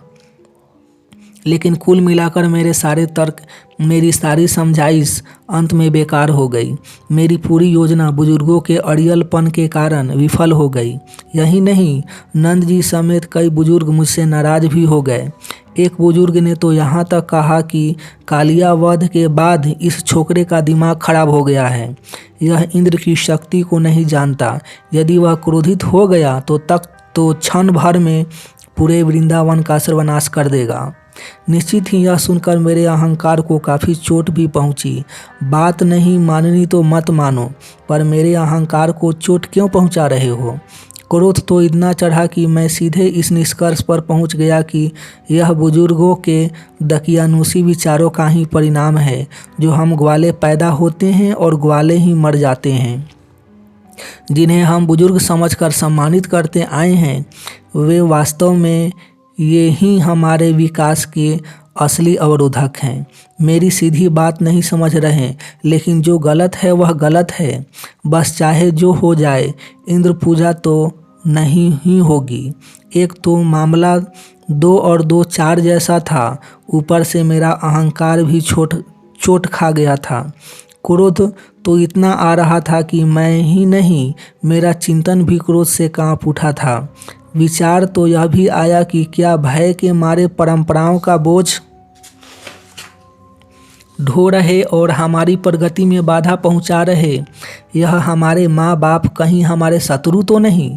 शत्रु ही हैं। मनुष्य की प्रगति में रोड़े अटकाने वाला हर व्यक्ति मेरा ही नहीं, पूरी मनुष्यता का शत्रु है। कहने का तात्पर्य, देखते ही देखते मेरे अहंकार को लगी चोट ने मेरे क्रोध को पूरा 7वें आसमान पर पहुंचा दिया था, और मेरी वर्तमान सोच ही मेरे क्रोध की गहराई बयान करने को पर्याप्त थी। और फिर यह क्यों भूलते हो कि मेरे निष्कर्ष का विश्वास तो मेरे साथ था ही। अतः न चाहते हुए भी मैंने अपना आपा पूरी तरह से खो दिया और चिल्लाते हुए कहा, कहाँ है इंद्र? उस समय हिम्मत है तो मेरे सामने आए। यदि सामने आया तो उसका हमेशा के लिए सर्वनाश न कर दिया तो मेरा नाम कन्हैया नहीं। उधर यह सुनते ही सभी बुजुर्ग मारे घबराहट के थर थर काँपने लगे। मेरी इतनी तगड़ी ललकार के बाद इंद्र से भयमुक्त होना तो दूर, उल्टा मेरे कहे कि उससे क्षमा मांगने लगे। उनके भय की गहराई देख मैं और आश्चर्यचकित हो गया, क्योंकि मनुष्य इतना भयभीत भी हो सकता है, इसकी तो मैंने कभी कल्पना भी नहीं की थी। समझदारी के तल पर इस समय मैं 3 स्तर के मनुष्यों को देख रहा था। पहले स्तर पर मैं था जो इंद्र पूजा के लिए एक बुजुर्ग को कष्ट उठाते देख तमाम विश्लेषणों व निरीक्षणों के बाद तत्क्षण इस निष्कर्ष पर पहुंच गया था कि इंद्र पूजा बकवास है। दूसरे स्तर पर यह ग्वाले थे जो उस बुजुर्ग का कष्ट देखकर तो नहीं समझे थे, परंतु मेरे समझाने से समझ गए थे। और तीसरे स्तर पर यह महामूर्ख बुजुर्ग थे जो कष्ट उठाने व देने से भी नहीं समझ रहे थे और ना ही मेरे समझाने पर ही समझ रहे थे। इधर मैं इन्हीं सब चिंतनों में था कि तभी एक बुजुर्ग ने मेरे साथ बैठे ग्वाले को भड़काने का या यूं कहूँ उन्हें धमकाने का प्रयास करते हुए कहा, अरे कन्हैया का तो दिमाग खराब हो गया है, लेकिन क्या तुम लोगों की बुद्धि भी घास चरने गई है जो इंद्र पूजा रुकवाने की इस पागल की बात में आ गए हो? सदियों से चली आ रही परंपरा के विरोध में खड़े होते शर्म नहीं आती? तभी दूसरे बुजुर्ग ने एक टकोर मारी, अरे यह कल का छोकरा इंद्र की ताकत को क्या जाने, बड़ा आया है ललकारने वाला, पल भर में मसल कर रख दिया जाएगा। यह सुनते ही मेरा क्रोध और भड़क उठा। एक तो मुझे जैसे विचारशील को पागल कहा और यह कम था तो कालिया वध करने वाले की हस्ती से ही इनकार कर दिया। निश्चित ही इससे मेरे अहंकार को और तगड़ा चोट पहुंची। भला मेरे ही सामने मेरे अस्तित्व को धूल में मिलाने की कोशिश मैं कैसे बर्दाश्त कर सकता था? वह तो ठीक, पर सवाल यह कि इसके आगे मैं कर क्या सकता था? यानी क्रोध तो अपनी जगह था, अब तो चिंता ने भी आ घेरा था, क्योंकि यदि जल्द ही बुजुर्गों पर कोई तगड़ा पलटवार न किया गया तो सारे किए कराए पर पानी फिर सकता था। यह भोले ग्वाले फिर उनके पाले में जा सकते थे और यदि ऐसा हुआ तो मैं फिर अकेला पड़ जाऊंगा। ऐसे में इंद्र पूजा तो हुई ही समझो, और इंद्र पूजा होने का अर्थ होगा मेरी हस्ती का पूर्ण विराम। यही नहीं, मेरी करारी हार भी। नहीं, मैं सब कुछ बर्दाश्त कर सकता हूँ पर अपनी हार कतई नहीं। बस मन में जीतने की जिद और दृढ़ हो गई। 100 बातों की एक बात यह कि अब मैं न सिर्फ इंद्र पूजा रुकवाने बल्कि अपने अस्तित्व को बचाने व विजयी होने हेतु भी दृढ़ संकल्पित हो गया। और जब जीतने की ठान ली तो क्रोध का क्या काम? क्रोध तो अच्छे खासे काम में भी बाधा पहुंचा देता है। जब युद्ध वैचारिक है तो क्या यह बेहतर नहीं कि चिंतन भी की शरण जाया जाए? और मेरे जीवन में अब तक के अनुभवों से मैं एक बात तो जान ही चुका था कि हर समस्या का एक उपाय अवश्य होता है, क्योंकि समस्या कभी भी बगैर समाधान के अकेली पैदा नहीं हो सकती। बस जल्द ही इस समस्या का भी एक उपाय मेरी समझ में आ गया। देखा ना आपने, क्रोध पर नियंत्रण कर चिंतन की शरण जाने का मुझे तत्कालिक फ़ायदा मिला। यह सब तो ठीक, पर यह तो ब्रह्मास्त्र ही मेरे हाथ लग गया, और जब ब्रह्मास्त्र हाथ लग ही गया है तो चलाने में देर क्या करनी। अब तो इंद्र पूजा तो हर हाल में रुकी ही समझो। यही तो मेरी अद्भुत विशेषता थी। यदि एक बार मैंने कुछ करने की ठान ली तो फिर इस कार्य को समाप्त किए बगैर मैं चैन से नहीं बैठ सकता था। कहने का तात्पर्य, हर कर्म इतनी पूर्णता से करता था कि धीरे धीरे विजय मेरा भाग्य होता जा रहा था। खैर, अपनी तारीफ बहुत कर ली, अब कुछ ब्रह्मास्त्र बाबत भी कहूँ। मेरे अब तक के चिंतन का सार यह था कि न क्रोध काम आएगा न समझाइश, लेकिन एक ऐसी धमकी जिसमें डर व ममता दोनों छिपी हो अवश्य काम आएगी, और यही मेरा ब्रह्मास्त्र था। अतः अब कि मैंने ब्रह्मास्त्र छोड़ते हुए पूरी दृढ़ता से कहा, यदि आप लोगों ने हमारी बात नहीं मानी तो हम सब ग्वाले हमेशा के लिए वृंदावन छोड़कर चले जाएंगे। फिर बुलाना अपने इंद्र को, वही आपको कालिया नाग से व पागल साठ से बचाएगा। कहने की ज़रूरत नहीं कि यह मेरा दांव भी था और एक नाटक भी। कोई मैं ऐसा करने वाला तो था नहीं और कर सकता भी नहीं था। अकेले जाना एक बात होती है, पूरी ग्वाल टोली के साथ जाना कोई मजाक तो था नहीं, पर कह ऐसे ताव से गया था मानो चला ही गया। यह भी मेरी एक निराली विशेषता थी कि नाटक हकीकत से बेहतर कर लेता था। वैसे नाटक का एक सीधा फायदा तो यह है कि इसमें नज़र हमेशा उद्देश्य पर बनी रहती है, जबकि वास्तविक क्रोध आने पर नज़र को क्रोध से हटती ही नहीं, और जिसके परिणाम स्वरूप मनुष्य उद्देश्य से ही भटक जाता है। और चूँकि यहाँ नाटक कर रहा था, अतः यह बात कहते वक्त भी मेरी नज़र पूरी तरह नंद जी की भाव भंगिमाओं पर ही लगी हुई थी, और उनके बदले हाव भाव से स्पष्ट था कि मेरे ब्रह्मास्त्र ने अपना काम करना प्रारंभ कर दिया था। बस क्या था, सफलता आता देख नाटक को धमकी की चादर ओढ़ाते हुए मैं क्षण सब ग्वालों को लेकर पांव पछाड़ते हुए वहां से निकल गया। एक तो वैसे भी अब उन्हें आपस में विचार विमर्श के लिए कुछ समय देना आवश्यक था। दूसरा, नंद जी यह बात भी बहुत अच्छे से जानते थे कि मैं कितना जिद्दी हूँ, यानी एक बार कह दिया तो करके रहूँगा।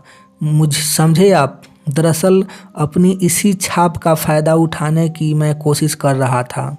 वैसे मैं यह भी जानता था कि एक बार को बाकी लोग तो अपने बेटों के बगैर रह भी सकते हैं, लेकिन नंद जी मेरे बगैर कभी नहीं रह सकते।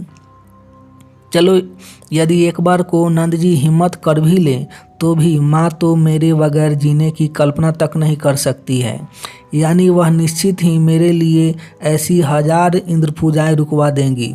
और सच कहूँ तो एक अपनी भोली माँ के भरोसे ही तो इतनी बड़ी धमकी दे डाली थी। यूँ तो एक बात और भी है, मैं यह भी जानता था कि जैसे लोहे को लोहा ही काटता है, वैसे ही भय को भी भय ही काट सकता है। अतः जाते जाते मैंने सबको भविष्य के कालिया नाग का भय भी दिखा ही दिया था, क्योंकि हमारी अनुपस्थिति में उन्हें कालिया नाग जैसी मुसीबतों से कौन बचाएगा। यह भय भी उन्हें सताएगा जरूर, और फिर बिना युवाओं के गांव कैसा लगेगा, यह भी तो उन्हें सोचना होगा। कुल मिलाकर मुझे विश्वास था कि मेरे 1000 मुखी ब्रह्मास्त्र का कोई न कोई रूप अवश्य काम कर जाएगा। और जैसा कि अपेक्षित था, गोवर्धन पूजा करने का निर्णय ले लिया गया। तत्काल प्रभाव से न सिर्फ उगाहियाँ बंद कर दी गई, बल्कि जो उगाहियाँ हो चुकी थी वे वापस भी लौटा दी गईं। बाल ग्वाले तो खबर सुनते ही आश्चर्य मिश्रित खुशी में डूब गए थे। निश्चित ही वे इसे अपनी बड़ी जीत मान रहे थे, और जिसके फलस्वरूप ढोल नगारों से उन्होंने पूरा वृंदावन गुजा दिया था।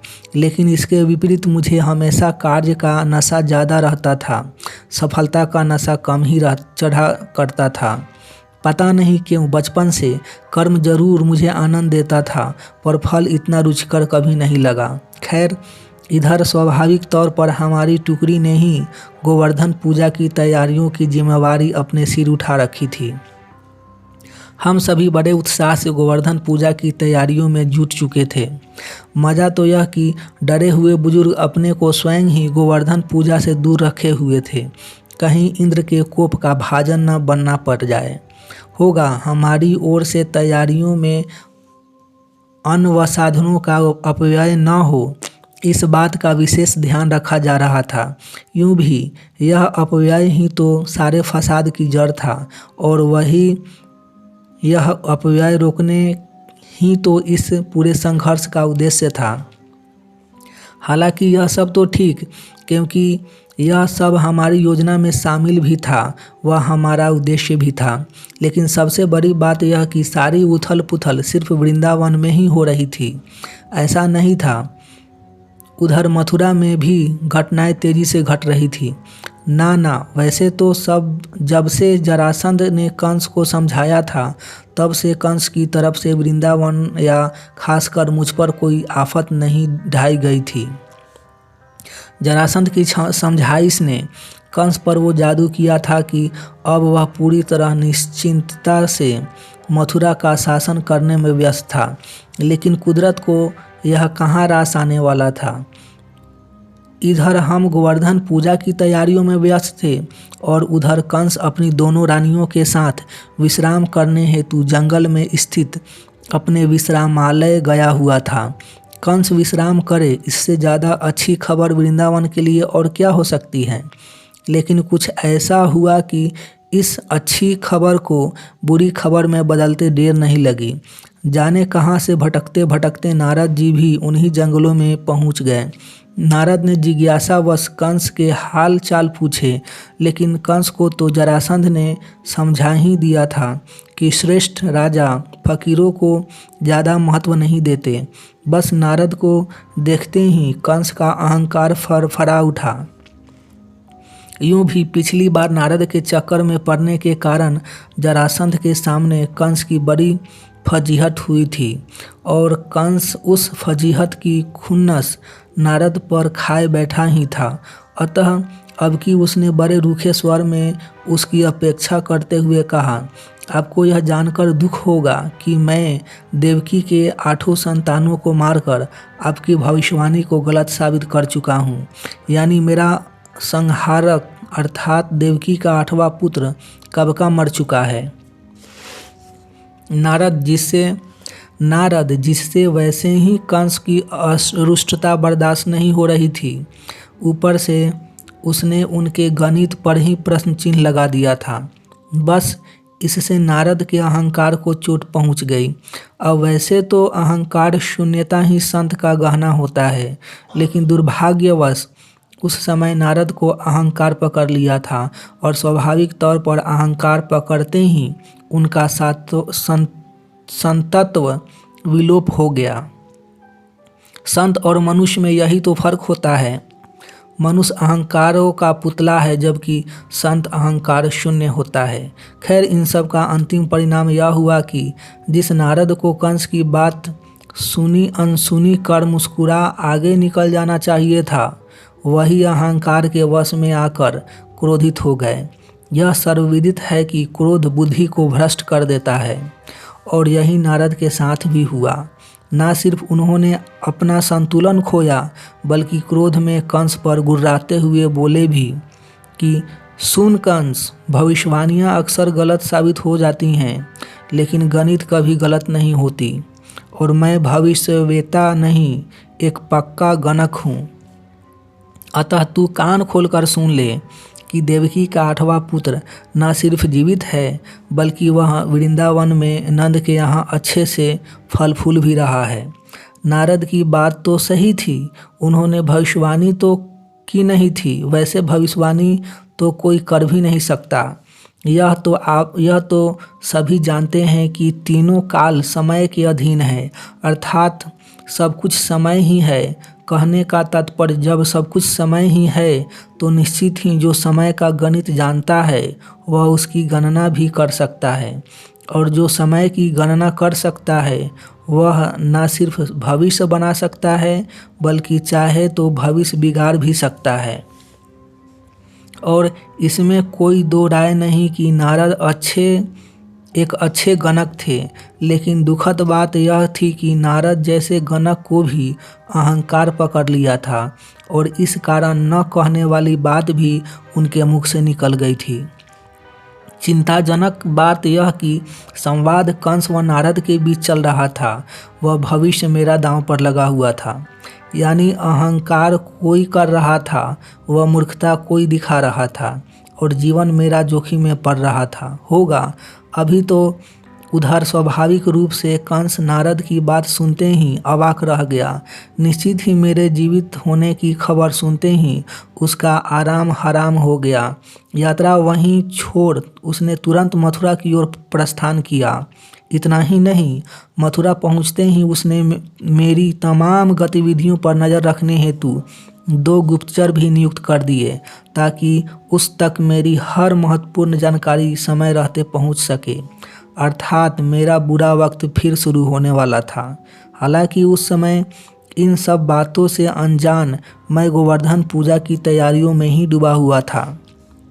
खैर, उधर जैसे ही कंस के नियुक्त गुप्तचर ने उसको यह खबर दी कि मैंने इंद्र पूजा रुकवाई है और मैं इंद्र से युद्ध की तैयारियों में जुटा हुआ हूँ, तो यह सुनकर कंस काफ़ी देर तक हंसता रहा और जब हंसी रुकी तो बड़ी प्रसन्न मुद्रा में बोला, चलो अच्छा है जो मेरा दुश्मन खुद इंद्र से टकराने चला है।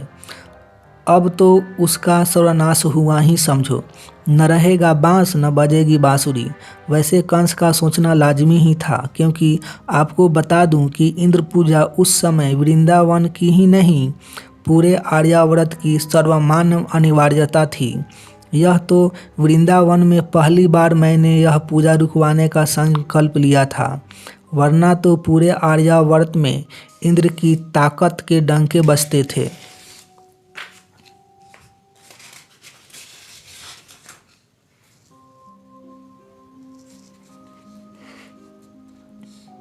अब चूंकि इंद्र के डंके पूरे आर्यावर्त में बजते थे, तो मेरे किए की प्रतिक्रिया भी सिर्फ वृंदावन या मथुरा तक तो सीमित रहनी नहीं थी। जब बात बड़ी व नई थी तो इसके परिणाम भी बड़े व नए ही आने थे, और आए भी। धीरे धीरे कर समय के साथ यह बात पूरे आर्यावर्त में फैलती गई, और कहने की ज़रूरत नहीं कि इन फैलती चर्चाओं ने रातों रात मथुरा राज्य के छोटे से गांव वृंदावन को पूरे आर्यावर्त में प्रसिद्ध कर दिया। वैसे सच कहूँ तो इस चर्चा ने वृंदावन से कहीं ज़्यादा मशहूर मुझे कर दिया था। वृंदावन का कोई छोकरा कृष्ण है जो इंद्र से टकराने वाला है। फिर इस चर्चा के कई रूप थे। कितना ताकतवर है यह छोकरा? क्या इंद्र उसे जीवित छोड़ेगा? सवाल पूछने वाले मूर्ख, जवाब देने वाला महामूर्ख।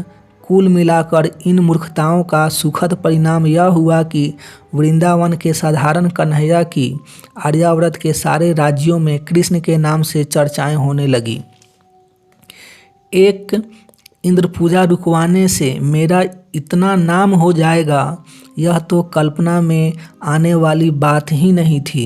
बस आगे चलकर यही बात मेरे जीवन का प्रमुख दर्शन बन गई कि यदि ध्यान बिना किसी अपेक्षा के पूरी तरह कार्य पर हो तो फल कल्पना से 1000 गुना बेहतर आता ही है, और इसके विपरीत यदि ध्यान फल पर हो तो कर्म करना ही व्यर्थ हो जाता है। खैर, अब तो कंस ही नहीं, पूरा आर्यावर्त इंद्रोत्सव के दिन का इंतजार कर रहा था। कृष्ण व इंद्र के युद्ध का परिणाम क्या होगा, यह जानने को सभी उत्सुक हो उठे थे। जहाँ तक कंस का सवाल है, उसके लिए तो यह दिन जिज्ञासा की हदों से कहीं ज़्यादा महत्व रखता था। स्वाभाविक तौर पर उसके आगे के जीवन का पूरा दारोमदार इस युद्ध के निर्णय पर टिका हुआ था। चलो, कंस का तो ठीक, पर रंग आर्यावर्त की चर्चाओं ने बड़ा गजब का पकड़ा हुआ था। वहाँ इन चलती चर्चाओं में रोमांच बढ़ाने के उत्सुक लोग कालिया नाग के वध को और बढ़ा चढ़ाकर फैला रहे थे। यानी पूरे आर्यावर्त में मेरी शक्तियों की बढ़ा चढ़ाकर चर्चा करने की होड़ मची हुई थी। कारण भी साफ था, रोमांच तभी बन सकता था जब मेरी ताकत इंद्र की शक्ति के बराबर आंकी जाए, और यह नीरस लोग जिनके अपने जीवन में कोई रोमांच नहीं, वे अपनी ओर से हर घटना में रोमांच भर भी देते थे। बस धीरे धीरे पूतना व शटक वध की कहानियाँ भी बढ़ा चढ़ाकर फैलाने वालों का तांता लग गया और देखते ही देखते मेरे बारे में बढ़ा चढ़ाकर की गई चर्चाओं ने वृंदावन के इस साधारण कान्हा को आर्यावर्त का परम शक्तिशाली कृष्ण बना दिया। कहा जा सकता है कि इंद्र पूजा ने मेरे व्यक्तित्व को पूरे आर्यावर्त में फैलने की नींव रख दी। किसी ने सच ही कहा है कि प्रकृति के खेल बड़े निराले होते हैं, इसलिए उसकी सार्वभौमिकता को समझ पाना संभव नहीं। अब मैंने तो अनाज पानी का अपव्यय न हो इसलिए इंद्र पूजा रुकवाई थी। मुझे क्या मालूम था कि यह एक कार्य पूरे आर्यावर्त में मेरी शक्तियों का परचम फहरा देगा। खैर, अब तो आर्यावर्त के कई राजाओं के कान तक भी यह खबर पहुंच ही चुकी थी। आर्यावर्त का अब ऐसा कौन सा दिग्गज था जो वृंदावन के कृष्ण के बारे में जानने को उत्सुक नहीं था। यानी इधर जैसे जैसे इंद्र पूजन का दिन नज़दीक आता जा रहा था, सबकी जिज्ञासा बढ़ती जा रही थी और कंस का मानस तो जिज्ञासाओं की सारी हदें पार कर चुका था। यूं भी मेरे साथ साथ उसके जीवन का दारोमदार भी इस युद्ध के परिणाम पर ही टिका हुआ था। आखिर इंद्र पूजन का दिन आ ही गया। प्रभात होने से पूर्व ही हम सभी प्रांगण में एकत्रित हो गए थे। बाल ग्वालों का उत्साह देखते ही बनता था, लेकिन इसके विपरीत बुजुर्ग अब भी गंभीर मुद्रा में ही नजर आ रहे थे। शायद इंद्र नामक भूत के भय ने उनका पीछा अब भी नहीं छोड़ा था होगा। हम लोग नाचते कूदते व बुजुर्ग लोग गंभीर मुख मुद्रा बनाए हुए गोवर्धन पर्वत पहुंच गए। गोवर्धन पूजा की गई नहीं कि इंद्र पूजा। हम लोग गंभीर मुख मुद्रा बनाए हुए गोवर्धन पर्वत पहुंच गए। गोवर्धन पूजा की गई नहीं कि इंद्र पूजा, मतलब वहाँ पे गोवर्धन पूजा की गई, इंद्र पूजा नहीं। पूजन के बाद सबने खूब फल फूल खाए। दही व माखन विशेष रूप से खाया गया। यही क्यों दोपहर को खेल उत्सव व नाच गान भी जोर से हुआ। कुल मिलाकर उत्सव शानदार रहा तथा संध्या होते होते खुशी खुशी सब वृंदावन भी पहुंच गए। कोई इंद्र गोवर्धन पूजा रुकवाने नहीं आया। होता तो आता ना।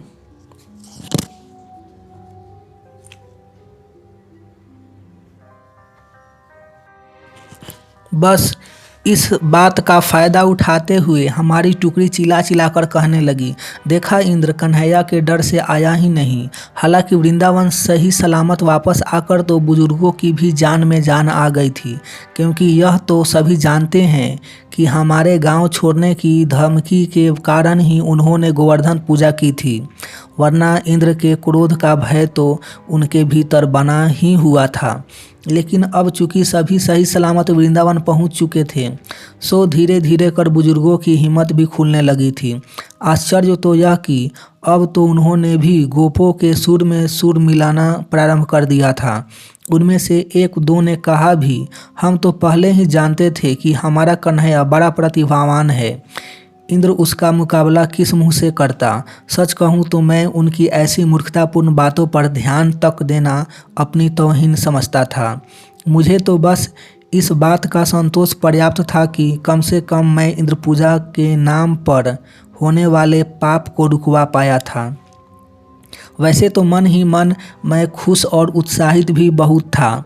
होना भी चाहिए, आखिर इस छोटी सी उम्र में एक ग्वाले के लिए इससे बड़ी जीत और क्या हो सकती है कि रातों रात वह आर्यावर्त का सबसे शक्तिशाली व्यक्ति बनकर उभरा हो।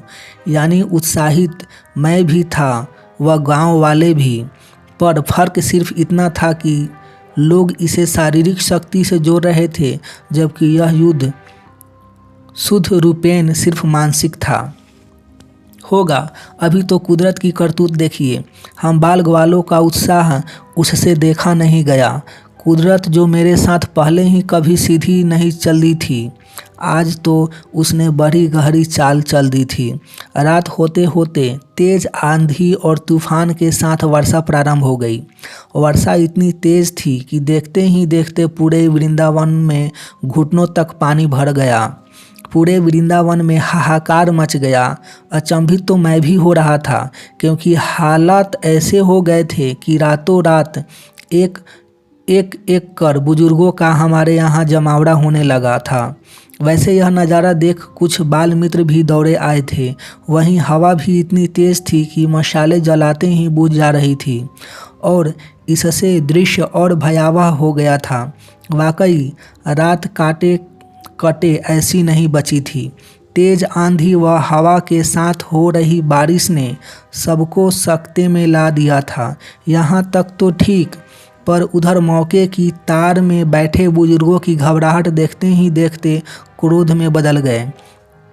उनको यह यकीन हो चला कि यह इंद्र का क्रोध है जो इस समय कोप बनकर वृंदावन पर बरस रहा है।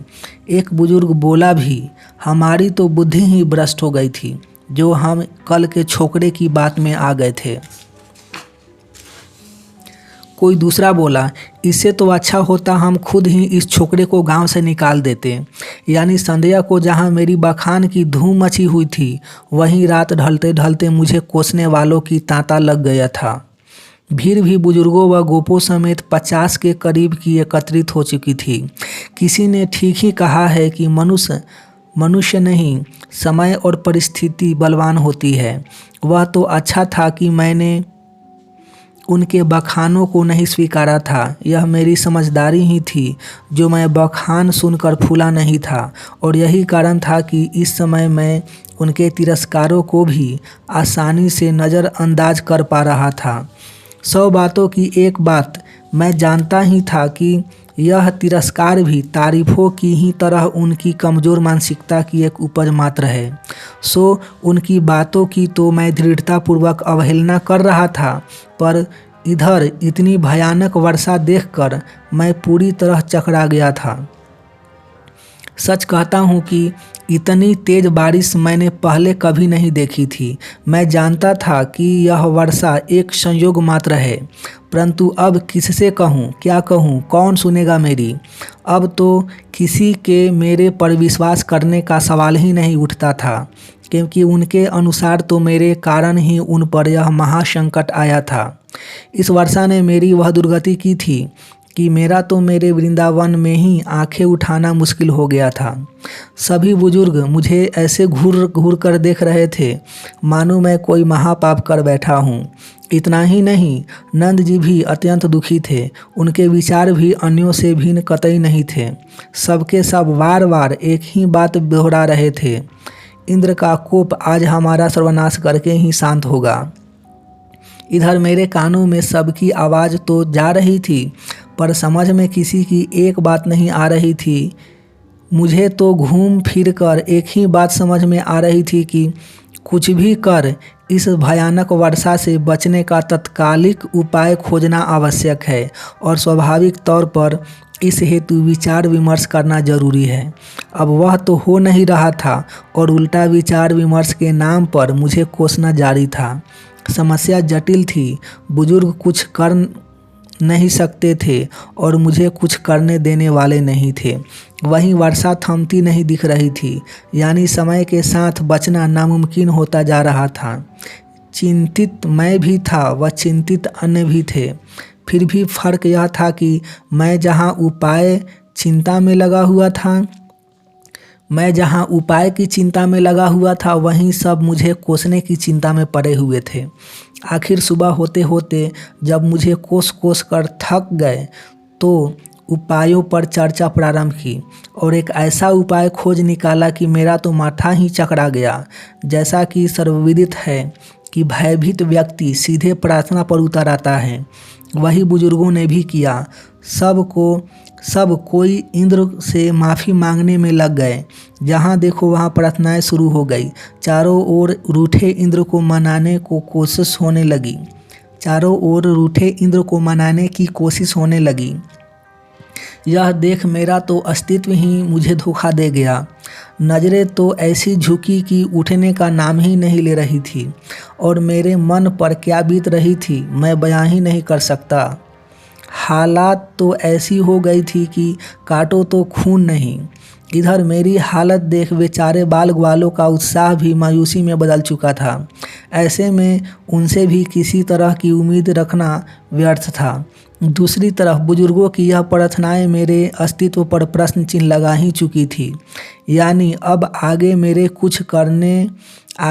कुछ कहने का तो सवाल ही नहीं उठता था। यह तो अच्छा था कि मेरा अहंकार पहले से ही कमज़ोर था, और फिर यह अहंकार को फुसलाने का उचित समय भी नहीं था। बस इसलिए इतनी अवहेलना के बाद भी मैं अपना चित्त शांत बनाए हुए था। हालांकि मेरे चित्त शांत रखने का वर्षा के तूफानी तेवर पर कोई असर नहीं हो रहा था। वर्षा धीरे धीरे और विकराल स्वरूप धारण करती जा रही थी। यानी बारिश के कमज़ोर पड़ने के कोई आसार नज़र नहीं आ रहे थे। सच कहूँ तो अब तो यह संयोग कुछ ज़्यादा ही भारी पड़ रहा था। यहाँ हालात इतनी तेज़ से बिगड़ते जा रहे थे कि धीरे धीरे कर अब तो प्रांगण में भी पानी भरना प्रारंभ हो गया था। इसके साथ ही घर के बर्तन व छोटे मोटे सामान तो बहना भी शुरू हो चुके थे, और फिर तो देखते ही देखते बस्ती में पानी घुटनों के ऊपर बहना शुरू हो गया था। और तो और ठंड भी असहनीय हो गई थी। बुजुर्ग थर थर काँप रहे थे। हालांकि मेरी समझ से उनके काँपने में ठंड इतनी जवाबदार नहीं थी जितना उनका भय होगा। अभी तो यह साफ नज़र आ रहा था कि जल्द ही कुछ नहीं किया गया तो पूरा वृंदावन नष्ट हो जाएगा, और दुख की बात यह थी कि उसका निमित्त मैं कहलाऊंगा। चलो यह सब भी छोड़ूं, तो आश्चर्य मुझे इस बात का हो रहा था कि इतना सब कुछ आंखों के सामने घट रहा था, फिर भी ना तो आपस में कोई विचार विमर्श ही हो रहा था और ना ही कोई बातचीत। ले देकर हो रही थी तो प्रार्थनाएं। यानी यह मूर्ख लोग अपनी प्रार्थनाओं पर व्यर्थ की आशाएं बांधे बैठे थे, और यह सर्वविदित सत्य है कि व्यर्थ की आशा बांधे बैठा मनुष्य कर्म से कतराता ही है। अभी नहीं, कुछ देर बाद सही इंद्र का क्रोध शांत होगा ही, और क्रोध शांत होते ही वह वर्षा वापस खींच लेगा। और यहाँ मुझे ऐसा कुछ होता दिख नहीं रहा था। कर्म यह लोग करने नहीं वाले थे, यानी बचने की कोई सूरत नज़र नहीं आ रही थी। सच कहूँ तो मुझे तो इनकी परिपक्वता पर भी शंका हो रही थी। कोई व्यर्थ की ऐसी आशा बांधे जी ही कैसे सकता है। मैंने तो जीवन से यही सीखा था कि संकट का सामना सिर्फ यथायोग्य चेष्टा ही कर सकती है। मैं तो जानता ही था कि बुद्धिपूर्वक किया गया संघर्ष ही संकट से बचने का एकमात्र उपाय है, और यही मनुष्य का कर्तव्य भी है। भला मनुष्य बगैर कर्तव्य निभाए मुसीबतों से कैसे बच सकता है। मुझे तो ये लोग क्या कर रहे हैं और क्या चाह रहे हैं यह बिल्कुल समझ में नहीं आ रहा था। मैं भीतर ही भीतर काफ़ी तिलमिला भी रहा था, पर कर क्या सकता था। यहाँ तो सबसे बड़ा शत्रु मानकर मेरी अवहेलना की जा रही थी। वाकई जीवन में पहली बार कोई ऐसी परिस्थिति में फंसा था जहाँ मेरे पास कोई ब्रह्मास्त्र नहीं था। मैं बस कभी आसमान में बरस रही तूफानी वर्षा देख रहा था, तो कभी सबको बेहाल देख नजरें जमीन पर गड़ा दिया करता था। क्या करूं? वक्त ने ऐसी करवट ली थी कि कल तक जो सबकी आंखों का तारा था, आज वही उनकी आंखों की किरकिरी बन गया था। कहने का तात्पर्य, मैं ऊपर से तो शांत था, लेकिन मेरे भीतर हजारों तूफान उठ रहे थे। मेरी मुसीबत यह थी कि न तो मैं इस तरह अकारण मरना चाहता था, न ही प्यारे वृंदावन वासियों को इस तरह मरते हुए देख सकता था। और ऐसे में निश्चित ही बढ़ती वर्षा के साथ साथ मेरी बेचैनी भी बढ़ती ही जा रही थी। मैंने स्वयं को इतना निस्सहाय पहले कभी नहीं पाया था। फिर भी आखिर कब तक चुपचाप बैठे यह तमाशा देखा जा सकता था। सो अंत में मैंने हिम्मत कर कर्म की ओर एक कदम बढ़ा ही दिया। यूं भी अब तो सुबह भी हो चुकी थी, यानी कर्म करने का वक्त भी आ ही चुका था। इन बुजुर्गों की आंखें न तो यह तेज चल रही वर्षा खोल पा रही थी और ना ही रात भर का जागरण इनके सोच को सही दिशा दे पा रही थी। अब यह सब चाहे जो सोच रहे हो, पर मैं अपने वृंदावन को इस तरह मरने नहीं दे सकता। इधर अब तो हालात यह हो चुका था कि जानवरों में भी हड़कंप मच गया था। गाय भैंसों के भी कमर तक पानी आ चुके थे। घरों की हालात भी इससे भिन्न नहीं थी। पानी वहाँ भी बरामदों को लांघकर घरों के कक्ष में घुसना शुरू हो गया था। इससे निश्चित ही महिलाओं को अपने बच्चों की चिंता सताने लगी थी। आश्चर्य यह कि यह सब कुछ आंखों के सामने घट रहा था, पर बुजुर्ग अपने अब भी प्रार्थनाओं में ही व्यस्त थे। खैर, मैंने तो कर्म करना तय कर ही लिया था और इस हेतु सर्वप्रथम मैंने एक एक कर बाल ग्वालों को एकत्रित करना प्रारंभ किया। इस समय एक वे ही मेरी आशा थे। पहले उन्हें विश्वास में लूं तो बात आगे बढ़े। इधर एक तो पहले ही रात भर का जागरण था और उस पर बुजुर्गों के ताने सुन सुनकर कान पक गए थे। वहीं बाहर का वातावरण भी यहाँ वहाँ घूमने में बाधक ही था। फिर भी किसी तरह सबको एकत्रित तो कर ही लिया। अब घर पे तो बुजुर्गों ने अड्डा जमा रखा था, सो आपसी बातचीत भी हमें कहीं बाहर ही निपटानी थी। बस एक खाली घर के बरामदे को हमने सभा स्थल में परिवर्तित कर दिया और फिर मैंने सबको विस्तार से समझाया कि यह वर्षा एक संयोग मात्र है। इसका कोई ताल्लुक इंद्र के क्रोध से नहीं है, और जब इसका इंद्र के क्रोध से कोई ताल्लुक ही नहीं है तो इंद्र से माफ़ी मांगनी भी व्यर्थता ही है। अतः हमें स्वयं बचने का कोई उपाय सोचना होगा। लेकिन ये मूर्ख बुजुर्ग सोच रहे हैं कि उनकी प्रार्थनाओं से इंद्र का क्रोध कम होगा और वर्षा रुक जाएगी, लेकिन ऐसा होने वाला नहीं है। मुझे तो यह वर्षा कहीं से रुकती हुई नहीं दिखाई दे रही है। यह तय जानो कि यदि जल्द ही हमने इससे बचने का उपाय नहीं खोजा तो देखते ही देखते हमारे समेत पूरा वृंदावन खत्म हो जाएगा, और मुझे यकीन है कि आप ऐसा कतई नहीं चाहेंगे। अतः इस कार्य हेतु मैं आप लोगों से सहयोग मांगता हूँ। जैसी कि मुझे उम्मीद थी, ग्वालों ने मित्रता का फर्ज अदा किया। इतना सब कुछ हो जाने के बावजूद उन्होंने मुझ पर विश्वास जताया। अब पता नहीं वे समझ कितना रहे थे, लेकिन इस समय समझ से कहीं ज़्यादा महत्वपूर्ण विश्वास था, और जो मैं पा चुका था। फिर क्या था, ग्वाल मित्रों का साथ पाकर मैं एक बार फिर उत्साह में भर गया। अब बचने का उपाय तो मुझे ही सुझाना था, और वह मैं पहले से सोचकर बैठा ही हुआ था। यह भी अच्छा था कि इसके पहले कि मैं कुछ कहूँ, उन्होंने खुद ही पूछ लिया, कन्हैया तुम ही कहो आगे क्या किया जाए। बस इस भयानक मुसीबत से कैसे बचा जाए। अब मैं तो यह सब बताने का कब का बेताब था। अतः सवाल सुनते ही मैं जहाँ बैठा था वहीं खड़ा हो गया और उत्साहपूर्वक सब ग्वालों से कहा, मेरी राय में हम सभी को उसी गोवर्धन की शरण लेनी होगी जिसकी हमने कल पूजा की थी। लेकिन मेरी बात कोई सुनेगा नहीं, अतः तुम्हें ही सबको समझाने के प्रयास करने होंगे। हालांकि तुम्हारे लिए भी उन्हें समझाना आसान न होगा, अतः बेहतर है कि सबसे पहले हम पशुओं को बस्ती के बाहर निकाल लें। जब हम पशुओं को सफलतापूर्वक बस्ती के बाहर निकाल लेंगे तो निश्चित ही बुजुर्गों को भी अपने बस्ती से सफलतापूर्वक निकालने का विश्वास आ जाएगा। निश्चित ही बुजुर्गों को भी अपने बस्ती से सफलतापूर्वक निकलने का विश्वास आ जाएगा, और ऐसे में तुम्हारे लिए भी उन्हें समझाना इतना मुश्किल नहीं होगा। मोटा मोटी तौर पर मेरी इस बात पर सबने सहमति दिखाई। फिर क्या था, बस तत्क्षण हमने अपना कार्य प्रारंभ कर दिया। मुझे खुशी थी कि हमने एक बार फिर कर्म की शरण ली थी। हालांकि मुझे अभी रह रहकर बुजुर्गों की जिद, भय व अज्ञान पर आश्चर्य हो रहा था। उनकी मूर्खता का आलम तो यह था कि बस्ती डूबने को थी और हमें पहले पशुओं को बचाना पड़ रहा था।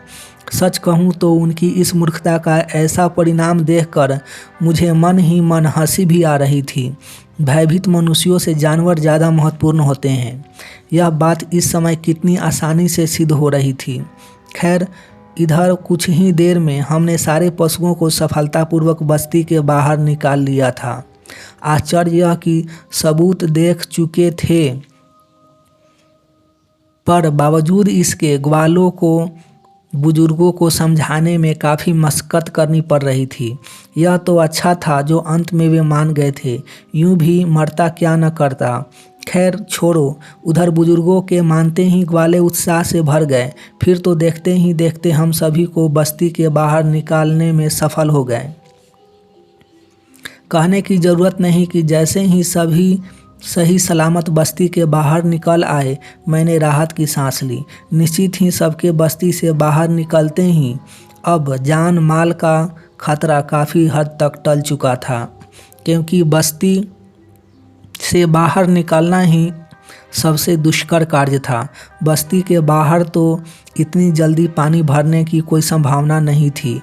यह भी अच्छा था कि बस्ती के बाहर निकलते निकलते जान माल की कोई हानि नहीं हुई थी, क्योंकि आज होने वाली हर हानि का सीधा जवाबदार मुझे ही माना जाना तय था।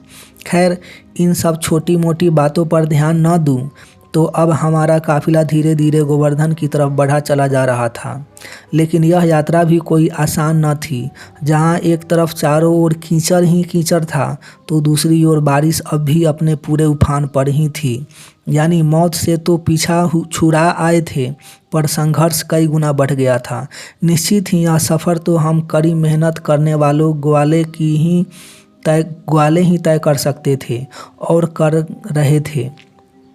आखिर किसी तरह संध्या होने से काफ़ी पूर्व हम लोग गोवर्धन पहुंच गए।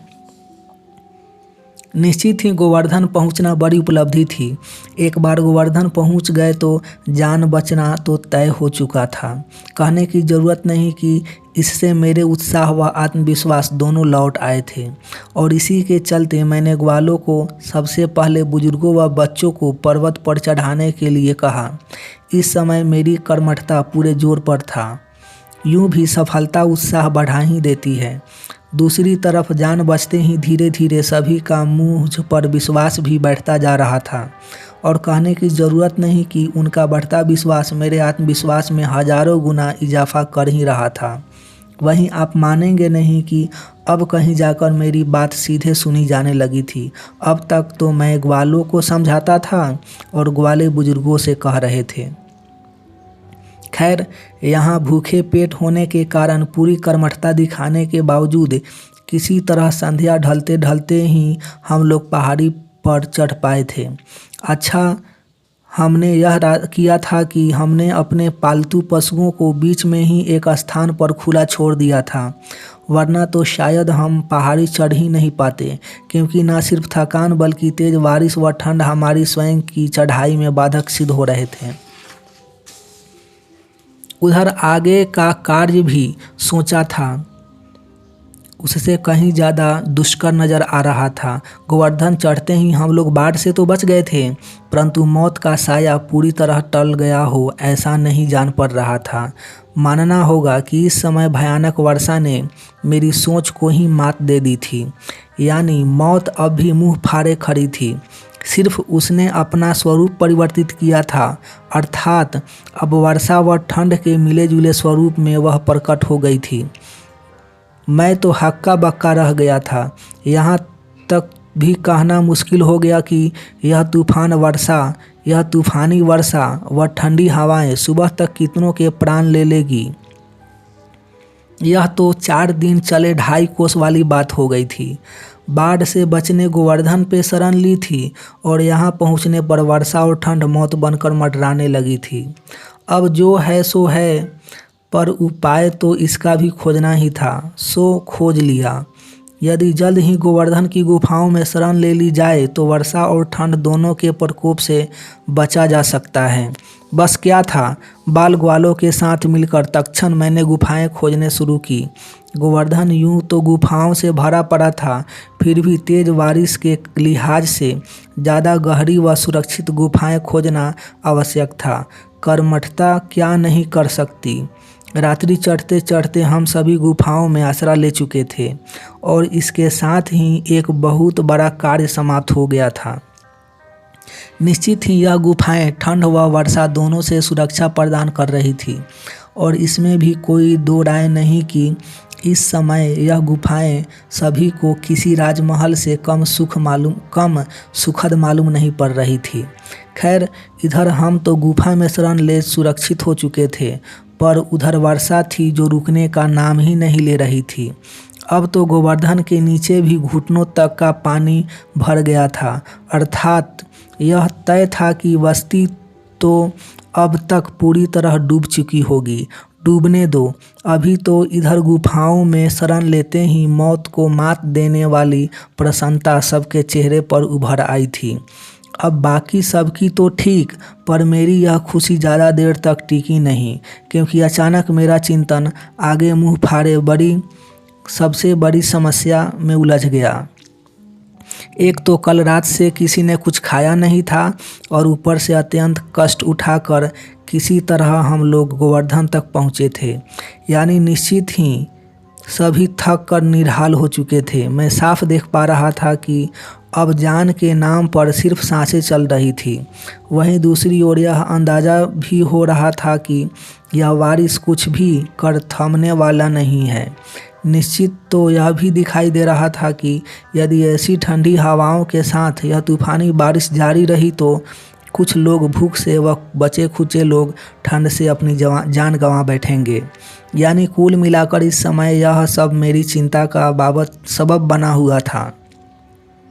अर्थात जल्द ही भोजन व लकड़ियों की व्यवस्था न की गई तो कुछ लोग ठंड से और बचे हुए भूख से मरे ही समझो। और यदि ऐसा हुआ तो निश्चित ही अब तक की सारी मेहनत पर पानी फिर जाएगा। ऐसे में मेरा यह स्पष्ट मानना था कि जब मरना ही है तो जाबाजी से कर्म करते क्यों न मरा जाए। बस यही सोचकर मैं इस तूफ़ानी बारिश में भी कुछ ग्वालों को साथ लेकर फल व लकड़ियाँ तोड़ने निकल पड़ा। हालांकि इधर बारिश इतनी भयानक थी कि हाथ को हाथ नहीं सूझ रहा था। वहीं दूसरी ओर सांपों व जंगली जानवरों का भय भी बना ही हुआ था। लेकिन मेरी दृष्टि में गुफाओं में सड़ के मरने से तो कर्म करते हुए मरना बेहतर था। बात तो सही थी, पर हकीकत यह थी कि इस तूफ़ानी बारिश में वह भी घने अंधेरे के चलते फल व लकड़ियाँ तोड़ना अत्यंत कठिन हो रहा था। लेकिन यदि इरादा मजबूत हो तो भावना शुद्ध हो तो मुश्किल से मुश्किल कार्य भी निपटाए ही जा सकते हैं। बस यही सोचकर हम दिलो जान से भीरे हुए थे और इस समय आसरा हमें अंधेरों को चीरकर निकलती हुई चमकती बिजली की ही थी। हालात तो यह थे कि फल व लकड़ियाँ तो हमें मुश्किल से मिल रही थी, उल्टा हमें जानवरों से उलझने में ज़्यादा समय व्यतीत करना पड़ रहा था। अब तक जाने कितनों को मौत के घाट उतार चुके थे। चलो यह तो समझे, पर जिस कार्य हेतु निकले थे उसे अंजाम देना तो इतना आसान नहीं था। दरअसल बढ़ता अंधेरा व तेज वर्षा इसमें भी बाधक सिद्ध हो रही थी। हाँ, बीच बीच में कड़कती बिजली जरूर उजाला प्रदान कर एहसान कर रही थी। फिर भी कुल मिलाकर हालात तो यह थी कि एक तो पहले से ही संकटों के महासागर में फंसे थे, ऊपर से मौत भी नए नए स्वरूप धारण कर प्रकट होने से बाज नहीं आ रही थी। पहले मैंने सोचा था कि बस्ती से बाहर निकल गए तो गोवर्धन चढ़ गए तो बच गए, लेकिन मौत ने वर्षा के साथ साथ ठंड का स्वरूप भी धारण कर लिया था। सोचा गुफाओं में आसरा ले लेंगे तो बच जाएंगे। गुफाओं ने वर्षा से तो सुरक्षा प्रदान की, परंतु ठंड का कोप पूरी तरह बरकरार रहा और अब मौत भूख के रूप में मंडराने लगी थी। हालांकि संतोष वाली बात यह थी कि हम अभी जिस मकसद से निकले थे उसमें हमें आंशिक सफलता मिल चुकी थी और ऐसे समय मिली आंशिक सफलता भी किसी महान उपलब्धि से कम नहीं होती। माना हम फल व लकड़ियाँ इतनी नहीं जुटा पाए थे कि सभी भर पेट भोजन कर सके या आग सेक सके, फिर भी हाल फिलहाल का काम तो निकल ही गया था। खैर, उधर हमें इतना कष्ट उठाकर फल लाया देख सभी आश्चर्यचकित थे। बुजुर्ग तो फल खाते ही रो पड़े थे। शायद यह उनके पछतावे का सबूत था। निश्चित ही आज के फल सबको अत्यंत मीठे लग रहे थे और यह भी तय है कि यह मिठास फलों की कमी और पेट में लगी भूख के कारण थी। वैसे भी अधिकता में आनंद कहाँ, और फिर यूं भी इस समय किसी को भोजन की उम्मीद ही कहाँ रही होगी। ऐसे में यदि मनपसंद वस्तु अप्रत्याशित रूप से मिल जाए तो वो भी ठीक ज़रूरत पर, तो फिर आनंद को अपनी चरम सीमा पर पहुंचना ही है। हालांकि यह तो हुई बाकियों की बात, पर इधर फलों की कमी के कारण हम गोप भाइयों को तो भूखा ही रहना पड़ा। ऊपर से नींद भी हमारे नसीब में नहीं था, क्योंकि जंगली जानवरों के अप्रत्याशित हमलों का भय तो गुफाओं में भी बना ही हुआ था। हाँ, यह अच्छा था कि इस जागरण में राधा व कुछ गोपियाँ भी हमारे साथ निभा रही थी। कम से कम इस बहाने भूखे पेट भी हमारा मन तो लग रहा था। लेकिन उसके विपरीत उधर वर्षा हमारी हिम्मत व कर्मठता की पूरी अग्नि परीक्षा लेने पर तुली हुई थी। और एक दो नहीं, पूरे 3 दिन उसका यह प्रकोप जारी रहा। और इस दरमियान पूरे 3 दिन हम नियमित रूप से फल व लकड़ियाँ तोड़कर लाते रहे और रात भर बुजुर्गों व बच्चों की गुफाओं में लकड़ियाँ जलाते रहें, ताकि किसी तरह कड़ाके की पड़ रही ठंड व भूख से उनकी सुरक्षा की जा सके। और तब कहीं जाकर चौथे दिन वर्षा रुकी। बादल पूरी तरह से छंट चुके थे। देखते ही देखते सूर्य भी अपने पूरे यौवन पर आ गया था। फिर भी कहा जा सकता है कि हमारे कर्म की अंतिम कसौटी लेकर ही यह वर्षा थमी थी। इधर वर्षा थमते ही बुजुर्गों की खुशी का ठिकाना न रहा। गोपियाँ तो नाच उठी और लोगों ने भी राहत की सांस ली। यहाँ जान क्या बचा, मैं एक बार फिर से सबका प्यारा व पराक्रमी कन्हैया हो गया। सूर्य क्या निकला, मेरा समय ही बदल गया। एक बार फिर मेरी शान में कसीदे पढ़े जाने लगे व मेरी तारीफ़ों के पुल बांधे जाने लगे। लेकिन मैं मान अपमान के चक्कर में कहाँ पड़ने वाला था। मेरे लिए मान अपमान दोनों समान थे। मुझे तो बस पूरी कर्मठता से निभा पाने का संतोष था, क्योंकि मेरी दृष्टि में मान अपमान दोनों दूसरों के द्वारा अपनी योग्यता, समझ व परिस्थिति के अनुसार दिए जाने वाले प्रमाण पत्र हैं, जिससे प्रमाण पत्र दिए जाने वाले मनुष्य के वास्तविक व्यक्तित्व का कोई लेना देना नहीं होता। तभी तो कहता हूँ कि जिस पुरुष के लिए मान अपमान सम है, वही जीवन में परिणामकारी कार्य कर सकता है। आपको ज्ञात होगा, यही बात मैंने अर्जुन को गीता सुनाते वक्त भी कितनी बार दोहराई थी। खैर, कहने को संकट टल गया था, सभी खुश थे, लेकिन मेरी दूरदृष्टि इससे भी भयानक संकट को मुंह फाड़े खड़ा देख रही थी। यानी कि मौत का साया पूरी तरह से टला नहीं था। उसने फिर एक बार सिर्फ अपना स्वरूप बदल लिया था। मैं यह साफ देख पा रहा था कि इतनी भयानक वर्षा ने बस्ती को पूरी तरह से तबाह कर दिया होगा। अर्थात बस्ती फिर से बसाना महीनों की मेहनत मांग लेगी। मतलब जीवन एक बार फिर गोकुल से बदतर हो जाएगा।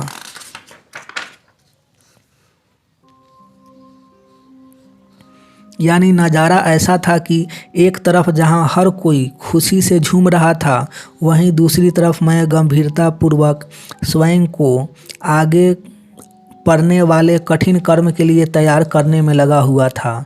खैर, हम पहाड़ी उतरना शुरू हो गए थे। हालांकि यह कार्य भी इतना आसान नहीं था। वर्षा ने जगह जगह गड्ढे व फिसलन पैदा कर दी थी। चलता है, हम लोग तो स्वभाव से ही ग्वाले थे। कुछ आसान हमारे जीवन में उपलब्ध ही कहाँ था। बस एक दूसरे का हाथ पकड़ पकड़ कर किसी तरह धीरे धीरे उतर रहे थे। उधर साथ लाए पशु भी बारिश रुकते ही स्वतः नीचे उतर आए थे। वैसे अच्छा तो यह भी था कि अब तक गोवर्धन के नीचे की जमीन का पानी भी उतर चुका था। हालांकि फिर भी बस्ती तो हम अपनी धीमी गति से ही पहुंच पाए थे। कुल मिलाकर सुबह निकले थे, फिर भी बस्ती दर्शन हमें संध्या को ही नसीब हुआ। तो वहाँ दर्शन करने जैसा कुछ बचा भी कहाँ था। बस्ती के हाल का अंदाज़ा इसी से लगाया जा सकता है कि पहुँचने के बाद भी हमें 2 दिन बस्ती के बाहर ही इंतज़ार करना पड़ा था और तब कहीं जाकर तीसरे दिन बस्ती का पानी उतर पाया था। यानी मेरी चिंता पूरी तरह जायज़ थी। लेकिन बात यही नहीं थमी। भीतर घुसते ही मैंने बस्ती की जो हालत देखी तो देखता ही रह गया। पहली नज़र में ही बस्ती के साथ साथ मेरा भी पानी उतर गया। बस्ती की हालत जो मैंने सोची थी उससे भी बदतर हो चुकी थी। मेरी तो बुद्धि ही चकरा गई। बस्ती इतनी उजाड़ हो चुकी थी कि उसे देखकर एक बार तो मुझे ऐसा लगा कि कहीं यह देखी हुई तो नहीं।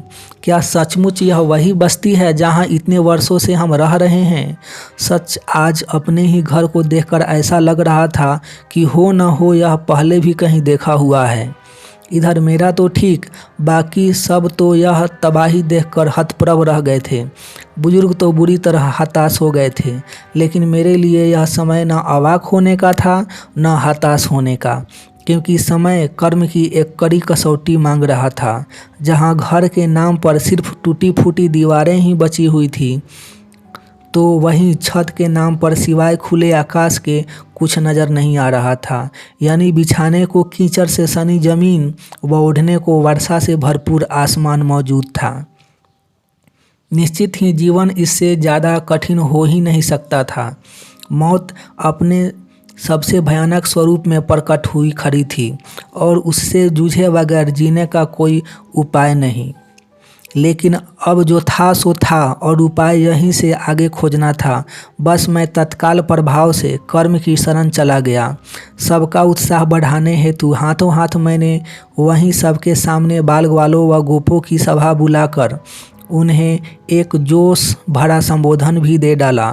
संबोधन था क्या, बस्ती का जो हाल था वह तो आंखों के सामने था।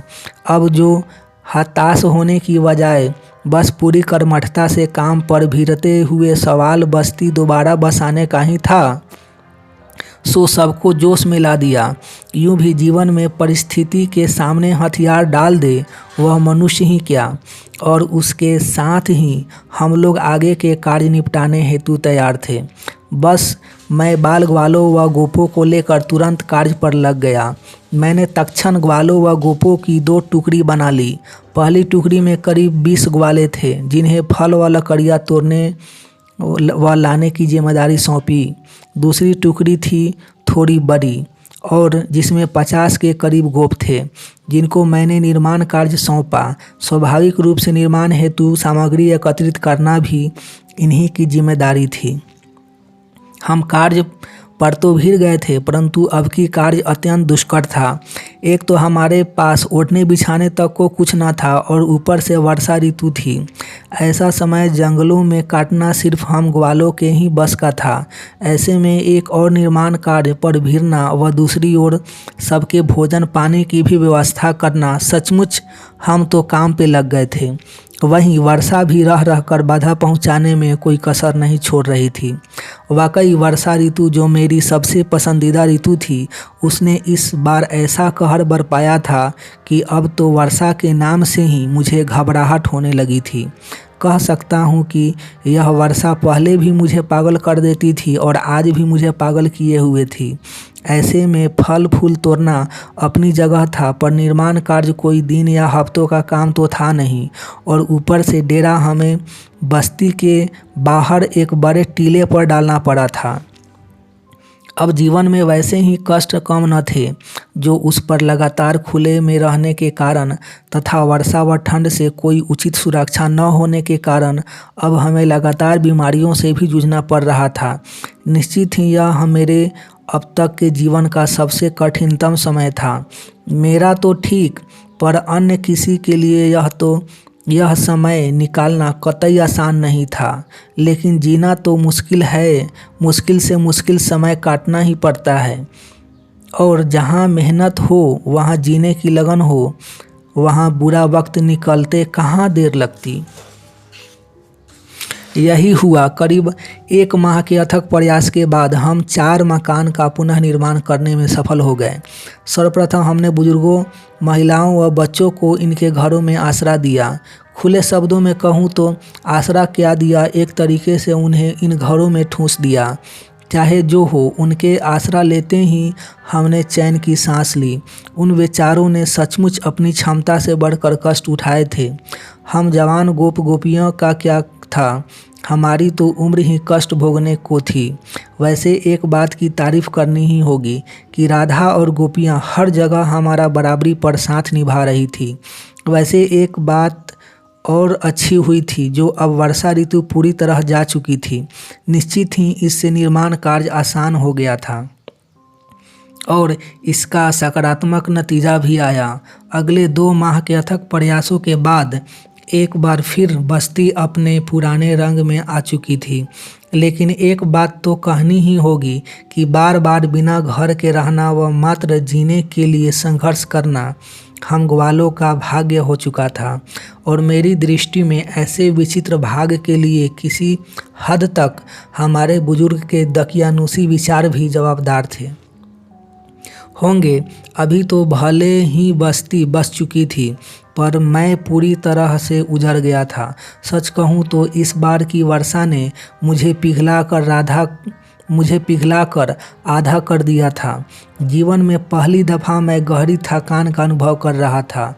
हालांकि ज़्यादा समय के लिए दुखी, हताश या थका हुआ रहना मेरी फितरत में नहीं था। सो अगले 1 माह मैंने सिर्फ 3 कार्यों पर ध्यान दिया: आराम, व्यायाम व भोजन, वो भी डटकर। भोजन फिर क्या था, 1 माह में ही मैं एक बार फिर हट्ठा कट्ठा कृष्ण हो चुका था। वैसे एक बात और अच्छी थी कि अब तक यह सभी समझ चुके थे कि यदि गोवर्धन का आसरा न लिया होता तो सर्वनाश हो जाता। यदि सिर्फ प्रार्थनाएं करते रह जाते तो निश्चित ही वृंदावन का नामो निशान मिट गया होता। इससे और कुछ नहीं तो कम से कम भविष्य में मेरी बात तो पूरी तवज्जो मिलने का मुझे यकीन हो गया था। मिलेंगे नेक्स्ट एपिसोड में, तब तक अपना ढेर सारा ख्याल रखिए। लाइफ को एंजॉय कीजिए, मस्त रहिए। आपका कीमती समय देने के लिए आपको बहुत बहुत धन्यवाद।